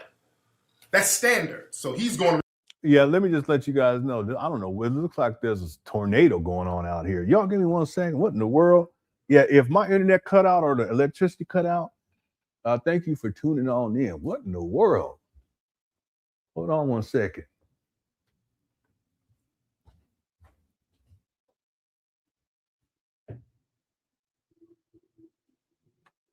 Yeah, I don't know what's going on out here. There's real dark clouds coming through like real fast, and the wind is like, I thought it was a tornado. Okay, if it goes out, thank you for tuning on in. I was wondering because I kept hearing this knocking sound, and I looked over there and these trees, because it's a lake. There's trees and there's a lake, and the trees are like. All right, I'll keep you updated. Okay, I don't know what's going on.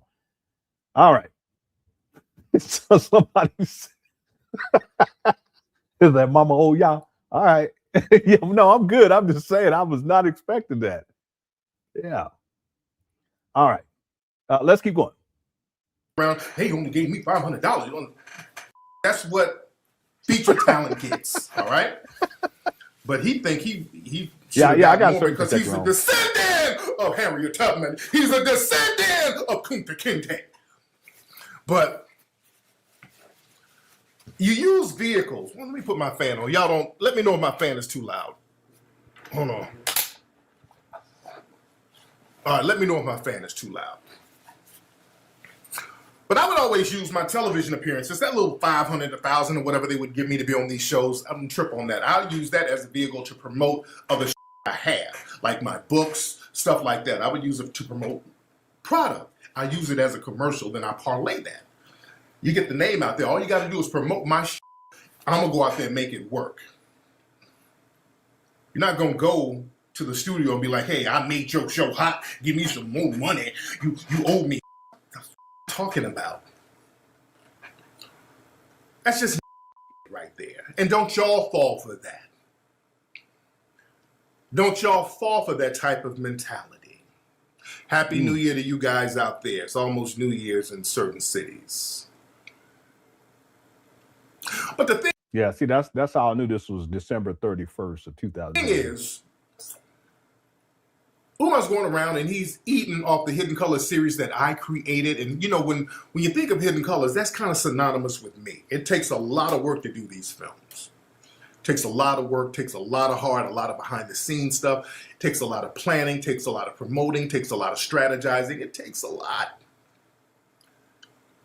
And I know how to market and promote and strategize. I know how to do that. Shout out to my man Ola. Ola knows it's a lot of work. You just don't sit up and do an interview and you're supposed to be, if this all about me, you just sat down for a couple of hours, now it's about you. We be working on this every day, for hours a day, for a year or more. Every single day, hours, putting in work. Yeah, I had gotten a message. This is interesting. Someone said York did Islam at one time. He did, because he had different names. Because I remember I told you people were sending me information about York, and they were talking about his different names, just like Umar has all these different names, different aliases. But yeah, he was big time in Islam for a while at least. York did Islam at one time under Imam Isa. That's someone that sent me this information before. That's probably where Jamal got his Islam. Let me tell you all something.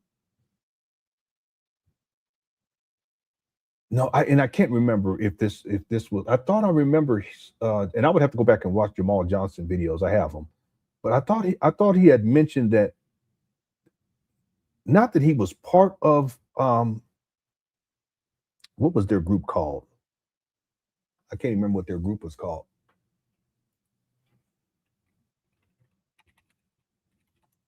Oh, the Nubian Nation. I don't remember if he said that he was. I don't think he said he was part of it, but that he was looking into it. It's just something that came to mind when I saw this, but I could be totally wrong. This could be associated with someone else, because I remember that what's his name said that. There's a guy, Doctor, I can't remember his name, Dr. Such and such. He's had beef with Umar, but he also went up. He's on the Joe Budden podcast now, and he had said that when he was a child or when he was younger, he was in the Nubian Nation. So it may be him. I may be mixing it up, but I thought I remember hearing his father say something like that. But I'm not saying that as a statement of fact. I would have to go back and watch those videos, the older videos of Jamal Johnson, and look through that again. Eugene 5 says Umar likes man. No. Let's not do that, because Joanna Kudufi, he's passed away, so rest in peace. So let's not do that. TJ says Umar has emulated the late Joanna Kunjufu as well. He sure has. Yeah, Joanna Kunjufu. He's taken a lot from Joanna Kunjufu. Dr. Amos Wilson, Dr. Joy DeGruy. There's quite a few people. Even the understand, overstand, understand. The person who was saying that before Umar, because I have been saying it back in 2005, was Dr. Phil Valentine. But I think that goes back even probably before 2005. But Umar, he's emulated a lot of different people. He's a shapeshifter. He's a chameleon, and he's not the only one. He takes what he can at any given time, and then uses it to his benefit until it runs out, and then he moves on to something else. Umar's never been like Umar, because the real Umar is like real depressed, suffers with anxiety, depression. Would rather just be at home and not deal with the world. But see, Umar, he's in a position because of his ego. There's two reasons. His ego and narcissism. He has to engage the world so that he can get his narcissistic supply. And he can get praise, adoration, and attention because he's attention seeking. But the other thing is that's his main way of that's his main means of income. So he has to be online. It's a catch-22 for him. He would much rather just sit inside his mama's closet and watch TV. He's actually stated how he would much rather just be at home and just be watching TV. I have it inside my notes. But yeah, he's emulated a lot of people, most definitely. Thank you, TJ. Did I get to everybody? Okay. Yeah, let's go for like another 20 minutes. We're gonna have to change. We're gonna have to make this a part 4, and we'll finish this up tomorrow. Okay. Here we go. You did? And when Umar goes around now doing lectures, people remind him who the put him on. And that burns his soul. He wants to believe that he's this great, that he's that dude. I'm number one. I am the best. I'm Big Papa. And you know what happens when somebody walks up to him and crushes that? Hey, Umar, when the next Hidden Colors coming out? It's all about Papa. That's what it is. Umar, I know you're listening, but Umar, don't that you up everywhere you go? Everywhere you go. Yeah, this is a huge point. Now, a normal person, they would have humility, and they would recognize that someone helped them. In this case, Tariq Nasheed put Umar on. He did. And it's not just Tariq. Sanetter did too. That's all I'm saying. Like Taharka Bey, he used to be with on the House of Conscience long time ago. I remember from way long time ago. There was other people that were over there too. Most of them, I don't see them because every once in a while I'll go over to because he took all his videos down. It's a wealth of historical information in those videos too for Netter. But a lot of those people who were around way back, they're not around. Like Polite, a Nature Boy was on there a couple of times too. Young Pharaoh was on there too. There's quite a few people from back in the day.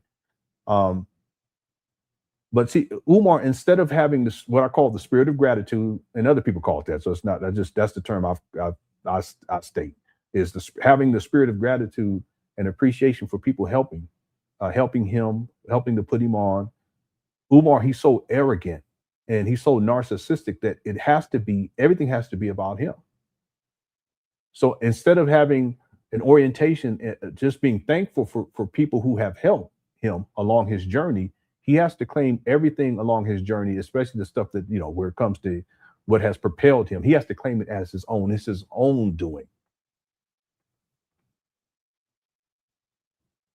And then on top of that, he gets jealous and envious of people. And see, that's what, again, I don't watch Tariq. I'm not a defender of Tariq or anything like that. I'm not a defender of Umar either, clearly.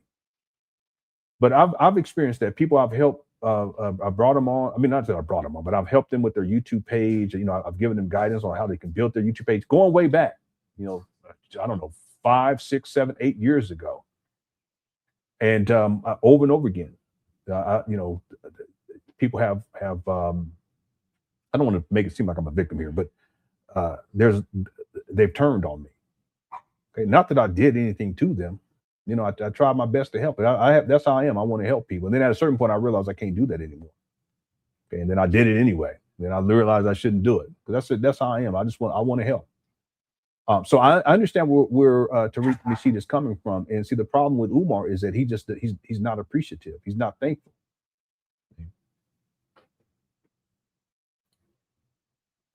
All that yelling and screaming and big pop you doing, and when you get off stage, hey Umar, when you and Tariq gonna be working on another Hidden Colors?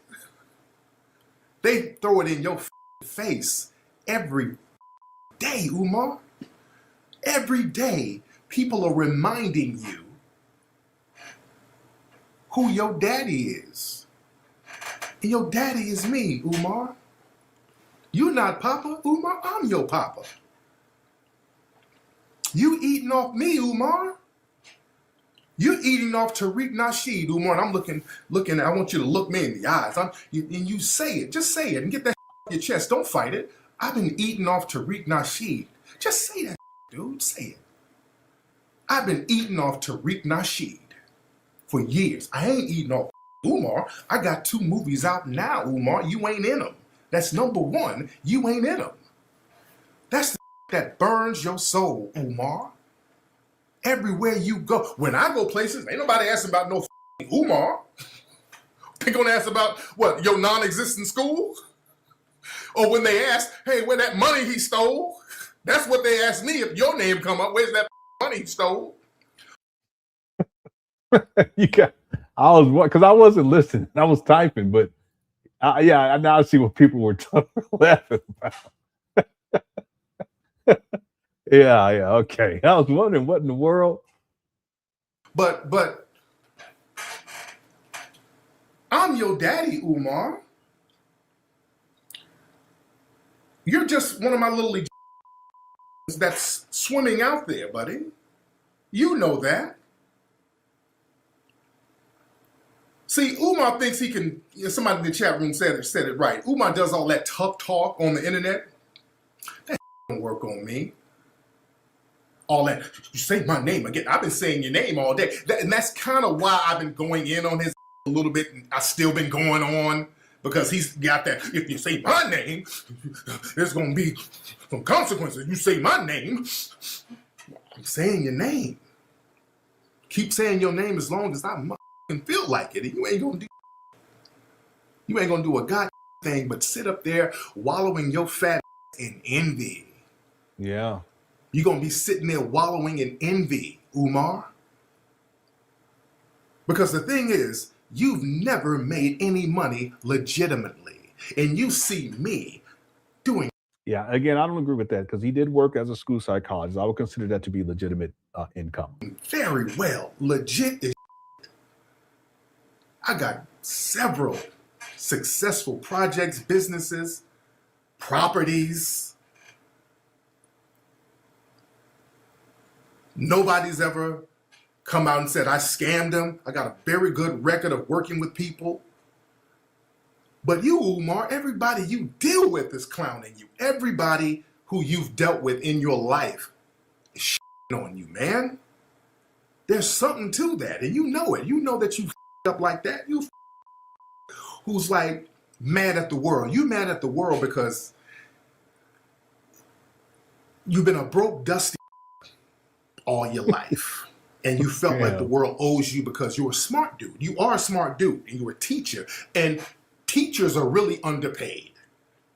Teachers are underpaid. And with an egotistical like that, I'm so smart and I'm not getting no money. So then your ego gets into play. Mm-hmm. And that's why that anger, that's where that anger is coming from. Everywhere Umar goes, every single day of his life, they remind Umar of another man put him on. And there's nothing wrong with that if you... Yeah, and I'm not sure if that's true. That may be an overstatement. By the way, this is, let me post this in the chat room. These are the percentages right here that Jamal posted for his ancestry, but then there were 9 regions that he didn't reveal. So it's probably like really minor. Nigerian 24%, Cameroon, Congo 14%, Ivory Coast, Ghana 13%, Benin, Togo 13%, Europe West 13%, Native American 2%. And then there's other 9 regions that he didn't show. But the point I want to make is that when Umar states that he's related to Pharaoh Ramses, if that's through his father, there should be something in here that would go to either the Middle East or East Africa, but that's not what we see here. Ivory Coast, Ghana, this is all West Africa, which makes sense because of the slave trade, transatlantic slave trade. And that's how mine is too. It's like you see that Ghana come up, Ivory Coast, Cameroon. I don't know if Benin comes up or Benin. Anyway, let's keep going. Secure. I always give props to Francis Cress Welsing. I learned a lot from Francis. Shout out to my queens who say, Cress Welsing. That was my mentor. I have no problem giving that woman props. Love her to life. That's why I paid for that woman's funeral. They were about to do a collection to take up for her funeral. I wasn't about to let that happen for somebody who impacted me so much. I would never fix my mouth to say, I'm better than her. More people know me. More people are fucking with me than her. And you do like that, brother.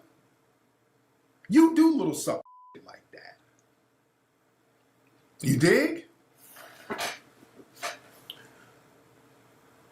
And the fact that people remind you every day who put you on,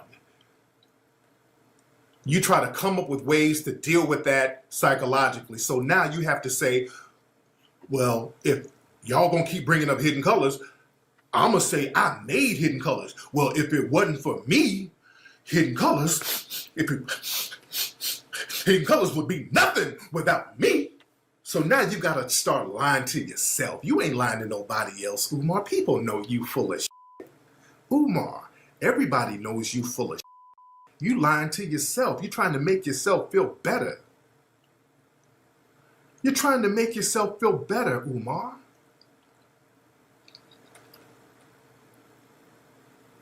You dig? People have found out you're a fraud, man. You're a fraud and you know you're a fraud. And I don't ever want to with you ever. You're a boy. We ain't never doing it. We ain't never sitting down, talking it out, all that. And let me go to the black family. Because I'm just talking straight game now. We're going to talk some real game tonight, man. Because this never made no money legitimately. Do you think, family, all you Umar, anybody who co-signs that, do Do you honestly think Umar Johnson is really going to put together a running, fully operational school? Do you understand nobody is going... Let's just jump to some leaps of logic. Let's jump through some leaps of logic. Let's say he magically has some of the money he stole. Now, all that money has been tricked off. All right? Please understand that. All that money has been tricked off. That money is gone. Okay, yeah, and he's saying this at the end of 2017, going into 2018. That money's been tricked the fuck off, man. That money's been tricked off. But let's say in a parallel universe, some money pops up and they go get a little bull building somewhere, which will never happen. I'm just giving a hell of a hypothetical. Well, he has a building now, 2019. So they They've been sitting on them for 7 years, and now we're in 2026. get a building somewhere, and they try to get the licensing and permits and all this old shit. And when people look at this dude's record, look at all the fraudulent activity, and just kind of look at his behavior. His lawsuits waiting to happen. Umar Johnson. This is a good point. These are some good points, especially about Umar being a legal liability. Johnson is a class action lawsuit waiting to happen. I'm talking from a business perspective. I run businesses, so I know how the laws work and how business works and how employees work. Family. This whole thing in Philly where they're looking at his license, he made it seem like this was something recent. People have found out that the license thing, there was a notice that was dated back in August. So he's known about this whole thing about his license for a long time, but he put it out there publicly now and tried to put a spin on it. This a master spinner. He's making it seem like, oh, these black folks who don't like me, they're jealous of Papa, and they go telling the white man on me. No, that's not what's happening. That's not what's happening. He's always trying to spin it like he's a victim because he's so great and people don't like his greatness. Yeah, I've talked a lot about that. Perpetual victim. They're not looking into his license because some people called up and complained. They're looking into his license based on his own behavior. If you are practicing medicine or psychiatry and it's state sanctioned, and you have a crazy out here bucking his eyes. By the way, Umar's never been licensed. I'm the best. Talking crazy and looking crazy. And somebody hires him or they assign him to help some child or help somebody and he does some janky shit. The state can be sued. Yeah, that's true. Because they will point to all of this stupid this is doing and be like, hey, y'all, the state of Pennsylvania, y'all saw how he was acting. Why did you let him practice in the state? You know he was off. That's a class action lawsuit waiting to happen. It ain't about they just hating on me because I'm the best. No. They own that bullshit. No, it was all the money there. No. He's his own worst enemy. He's his own worst enemy. And I saw that when he started talking slick and when he started talking that about the school.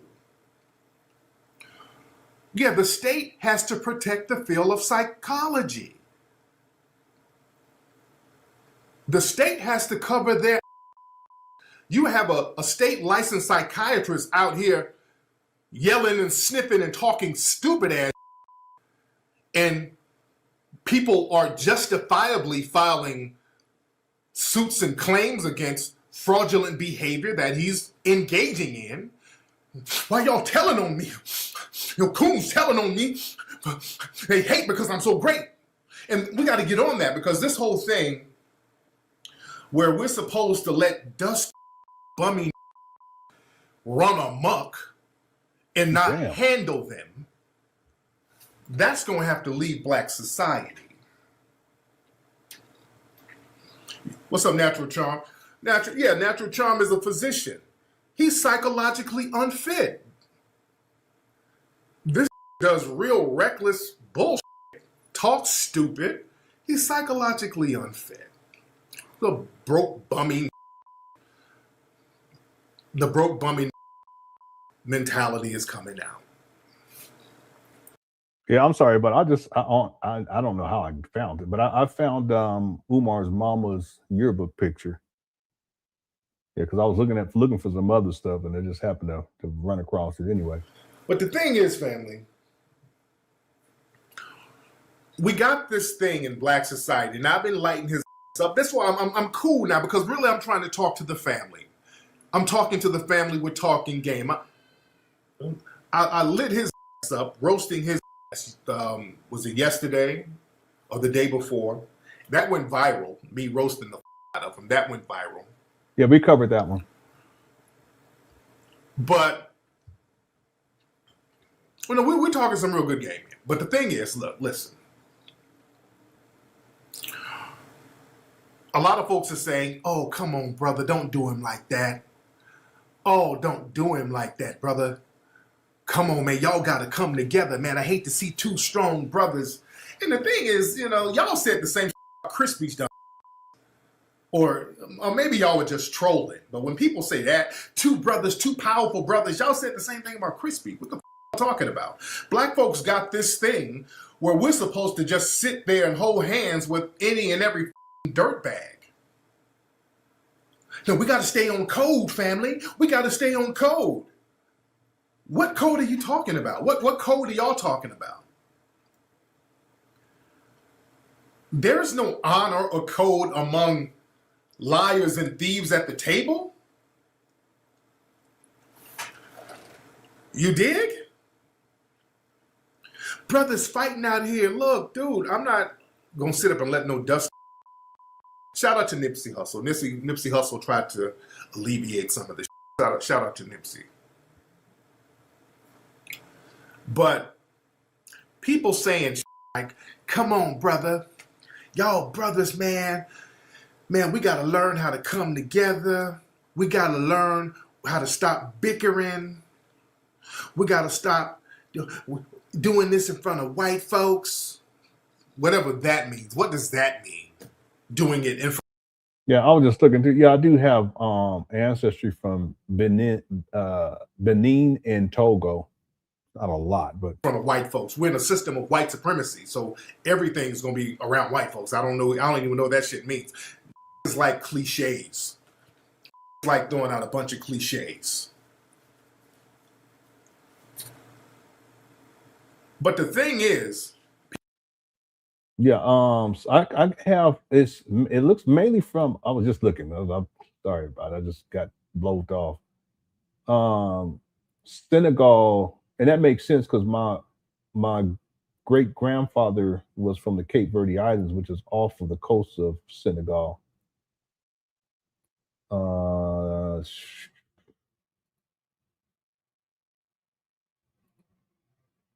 Yeah, Mali is 8%, Nigeria is 11%, Senegal is 15%. That makes sense. Anyway. people talk about what we shouldn't do. We shouldn't bicker. We shouldn't fight. But you notice what I haven't had people say? We shouldn't lie to black society. I haven't heard that once. I haven't heard that once.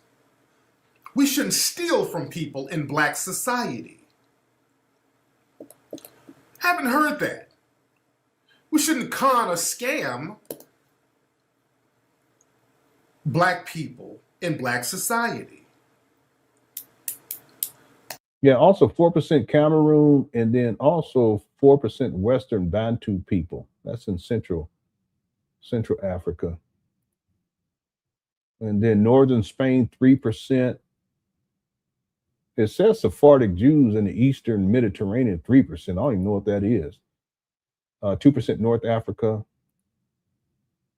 1% Canada and the United States. That's probably Native American. 1% Southern Italy. I'm Italian. What the? 1% Sweden. 25% Filipino. And then I also have European. I think what is it? Scottish. I think. That's probably on my dad's side, though. Anyway. See, the thing is, black people, we got to get this thing. We like liars in black society, unfortunately. We like liars. Yeah, 1% Irish. As long as they can make the lie sound good and we can feel good at the moment. Liars in black society. And then North Wales and Northwest England, 4%. Shout out to the UK. That's almost like a drug. You get a quick hit and you feel good for a little while. Feel good for a day or so. And then Central Scotland and Northern Ireland, 6%. But having a motherfucker lie to you, telling you a bunch of that they're not going to do, and it sounds good temporarily, but then you're back in the same situation. But they got to keep showing up, telling you more lies. They got to keep the lies going. They got to keep circling around. That's what a lot of preachers do. That's why Umar Johnson is a traveling preacher. I said that. And he understands the preacher game. That's why he runs it like the regular preacher. That's the audience that he has. He has that church crowd. He has a lot of middle-aged, single mothers. That's his base audience. He tries to act like he has all these goons. But all right, let's get into what we're talking about. All right, now what we're talking about earlier, we're talking about how black let's go for another 13 minutes and we'll finish this up tomorrow. People, we like being lied to. A lot of black people like being lied to. What's up, Queen Jet Black? Love you too. A lot of black folks like being lied to. That's funny. Because a lot of times we're told that we cannot do anything. We're told that we can't accomplish anything. And if somebody comes along and they're talking a good game, we'll lend the ear to that because we can fantasize through other people. We can listen to other people run their goddamn mouths and we can fantasize through other people. They'll tell us about a world that's better than this. That's what preachers do. That's why people go to church every Sunday, because the preacher tells you about Jesus and how Jesus is so kind and so just, and Jesus is going to protect you. And Jesus is wonderful and heaven is great, and you're going to find some glory if you pray hard enough, because when Jesus comes, it's going to be popping. When Jesus comes, Jesus is going to bring milk and honey. When Jesus comes, Jesus is going to have a school with nuclear warheads. Jesus is going to come. He's going to have a school with laser beams. When Jesus comes, Jesus is going to have a school with nitroglycerin on the roof. You see? You see who that sounds like? And Umar, Moist, he plays on that. He knows the game. He's like, wait a minute. I talk about these preachers, but there's money in that preaching. There's money in that. And I'm not legitimate to really make no money. So on a legal level, so I got to go out here and get my preach game on. And that's what Umar does. He's a traveling minister. He's using the same game that those jackleg preachers use. Jesus is coming. I need a building fund. I'm not like all these other people who's trying to get your money, but give me your money. You dig? And if you talk a good game, and people, even though you know the preacher's full of shit, you still go along with it. Because, you know, he's saying good things. The preacher makes me feel good while I'm in church. That's why Umar does all those lectures in churches. You know what it's at? Yeah, that's true. Umar used to do a lot of lectures in churches, but he also disparages the black church all the time. I have a video where Umar says, yeah, people, they talk bad about the black church, but he talks bad about the black church all the time. Where's my dude Ola? When I go on tour, I do not like doing lectures in churches. People always try to get me to do lectures, at churches. And my man Ola's in the room, he'll tell you, I don't know. I don't do lectures. I don't like doing lectures at churches. And that's the reason why, because when you get in a church, people feel like they're obligated to listen to your bullshit. People feel like, okay, now we're about to get into church mode, and it's not about to be about objective thinking. It's all about to be, let me look at the leader and make the leader's gonna make me feel good about myself, and I'm gonna go home and do nothing. No, I don't want people in that mind space when I talk to them.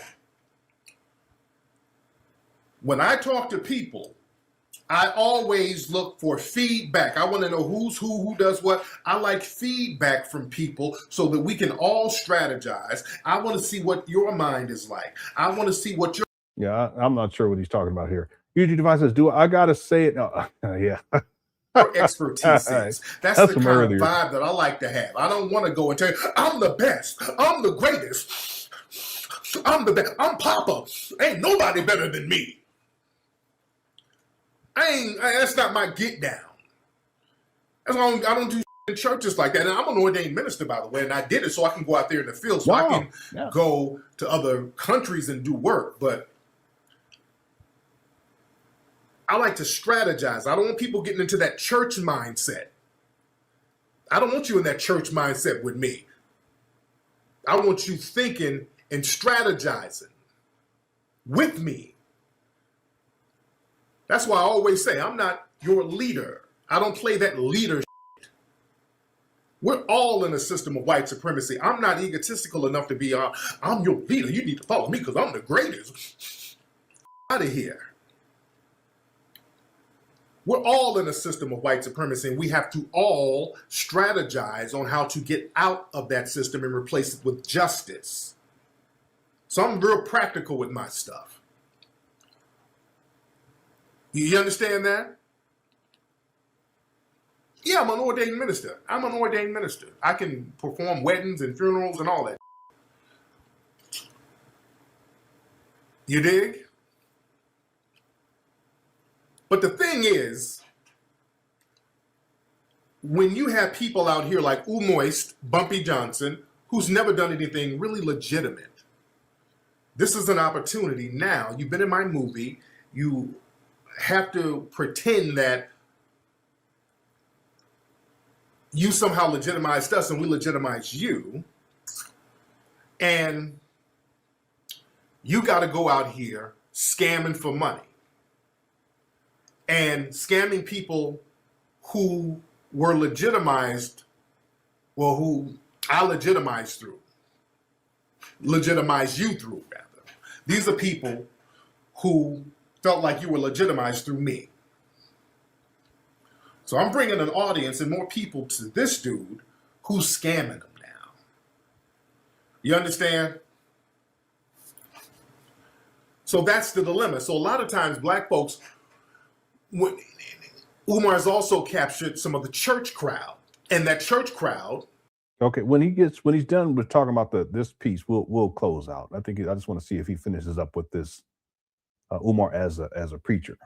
And this is how Umar plays that psychological game on some of those older single mothers. Many of these women are older, raising kids by themselves. So he goes in there talking that the kids ain't nothing wrong with the kids. They just got ADHD, which ain't no daddy at home disease. Ain't no daddy at home. And oh yes, there ain't no daddy at home. Yeah, this is an important point because the idea is that if they have these issues, there's no daddy at home. That's going to appeal to women who don't have their children's fathers there present, and then Umar presents himself as the candidate for that. See? So that's diabolical. That's a good point. And I'm Papa. I'm Papa. I'm Papa. You dig? You see the mind games? So he goes in there with those women whose the dad ain't around. So he goes in there with that Papa talk. No, I ain't. Somebody said you just as guilty. Stop, you trolling. You never heard me talk about I'm Papa, I'm your daddy. Up in a room full of people. But the thing is, when you go run that game on these single mothers and say, you know what? Papa, you know what Papa's gonna do? I'm going to open up a school for boys. I'm going to open up a black school for boys. The black school for boys is going to be phenomenal. It's going to be the only black school in the world for boys that's going to teach them agriculture. It's going to teach them economics. It's going to teach them military science. All that yelling, you do all that yelling and you know that. Yeah, his impersonation of Umar is spot on. All that yelling. And if you're a single mother used to being in church, yeah, he yelling, girl. Yes. Yes, Lord Jesus. You better preach. I'm going to teach you labor. I'm going to teach you agriculture. I'm going to teach you space exploration. I'm taking you to the moon. Yeah. Umar going to take us to the moon.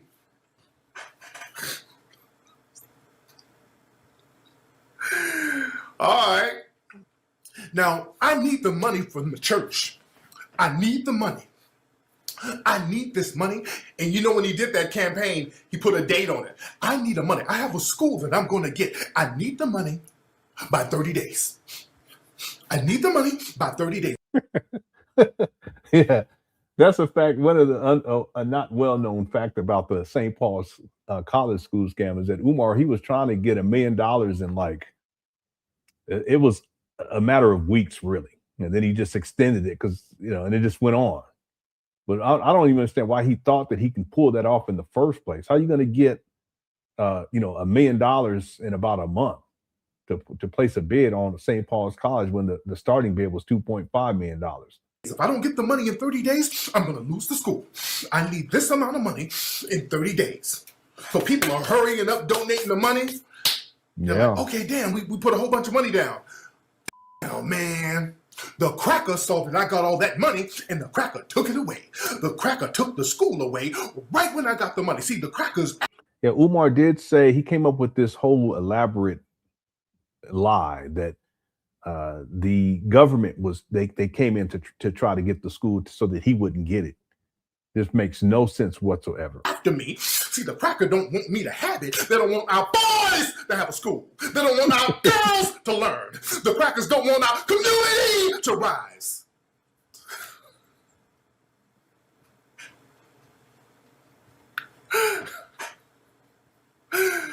Yeah, when he started doing that, I said, okay, the scam is on.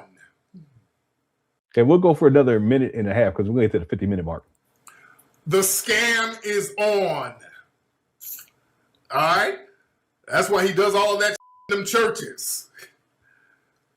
And now, at this point, the only people who are really with Umar now, the middle-aged church ladies with them single kids, Papa's coming. Papa will sleep with you. I'll be a papa to you and your son. You dig? Yeah. you dig? Because this is the thing. You get a nigga, a broke, look, before Hidden Colors, Umar Johnson. I'm sorry, my beep was off on that one. Was a broke, pudgy, Florida Evans shaped who looked like a walrus. Who was checking for Umar Johnson? Let's talk about the ladies for a minute. What chicks was checking for that? He was another dusty with a beard running around Philly talking about, I'm the descendant of Frederick Douglass. All right. So that little hustle dried up. You dig?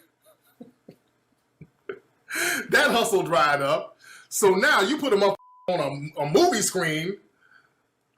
Then all of a sudden, hey, I saw you in that movie. You were great. So I don't look like a walrus? No, you were great. I'm a sex symbol. All right.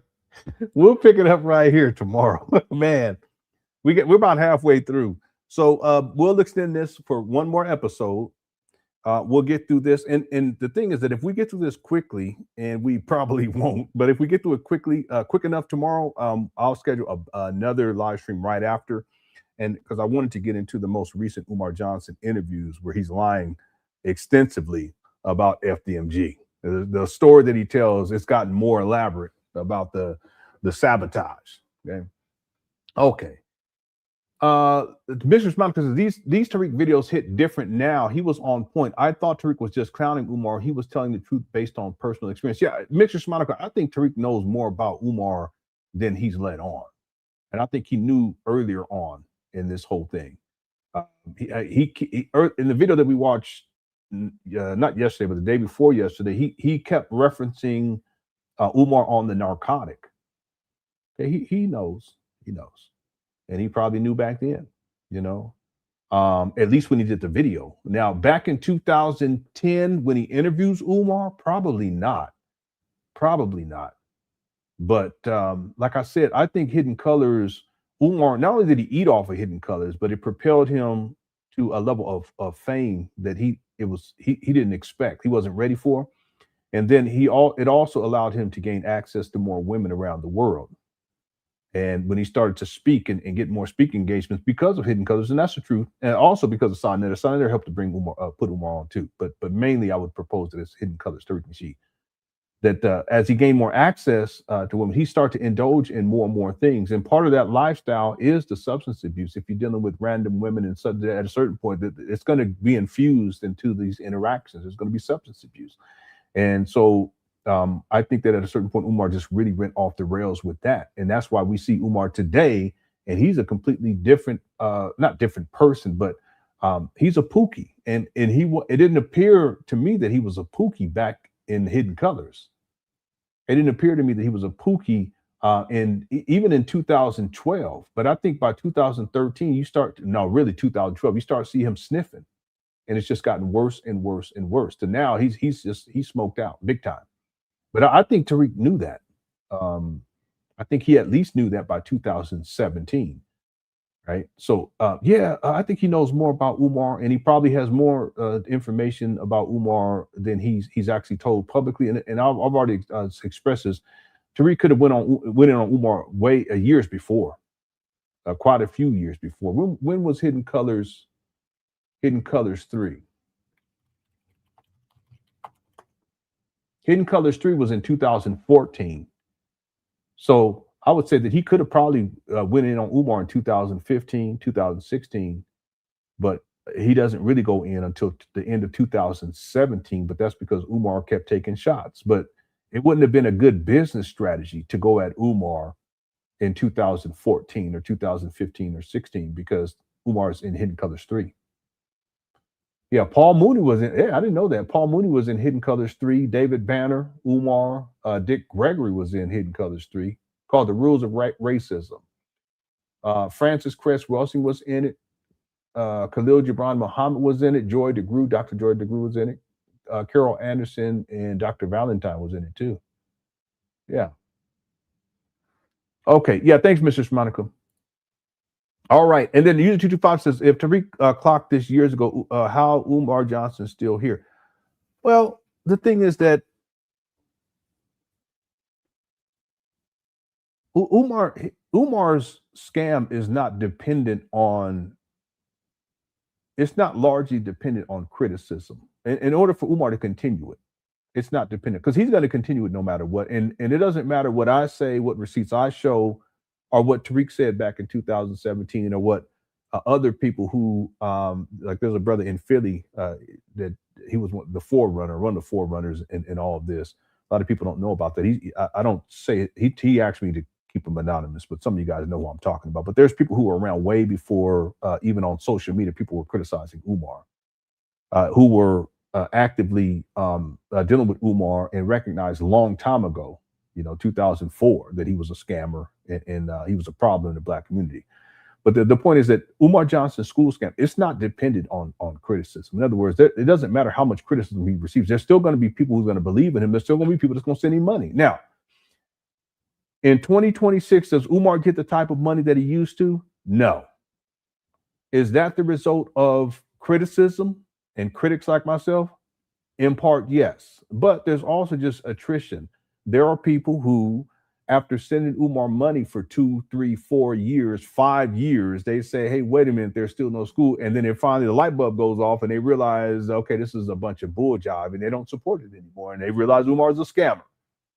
But his scam, it's not dependent. It's separate.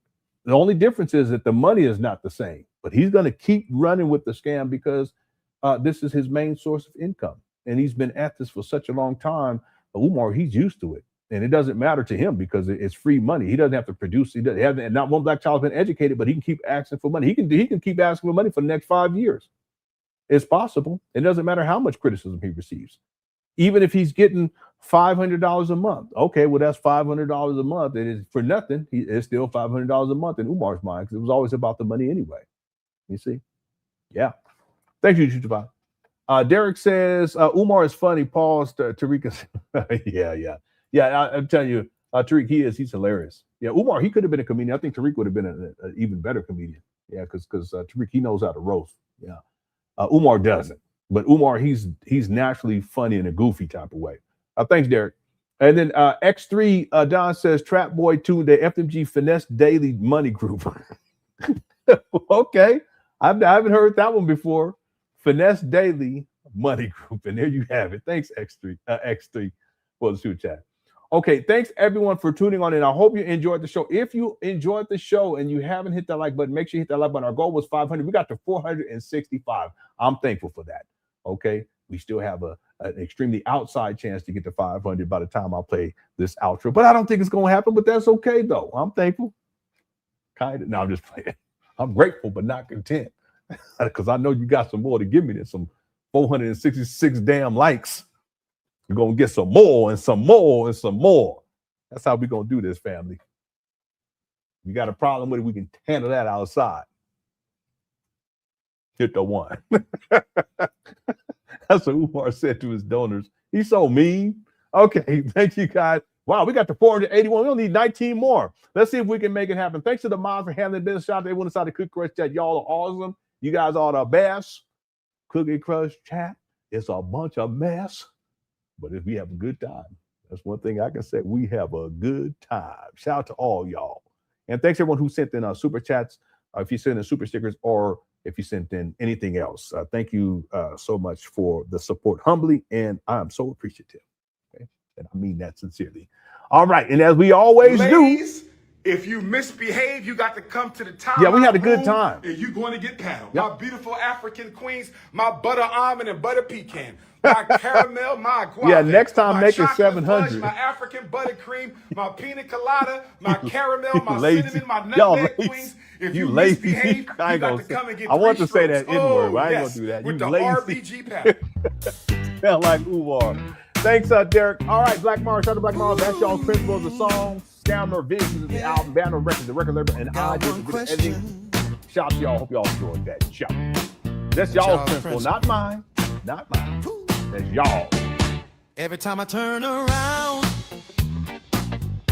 there's another paint day going down.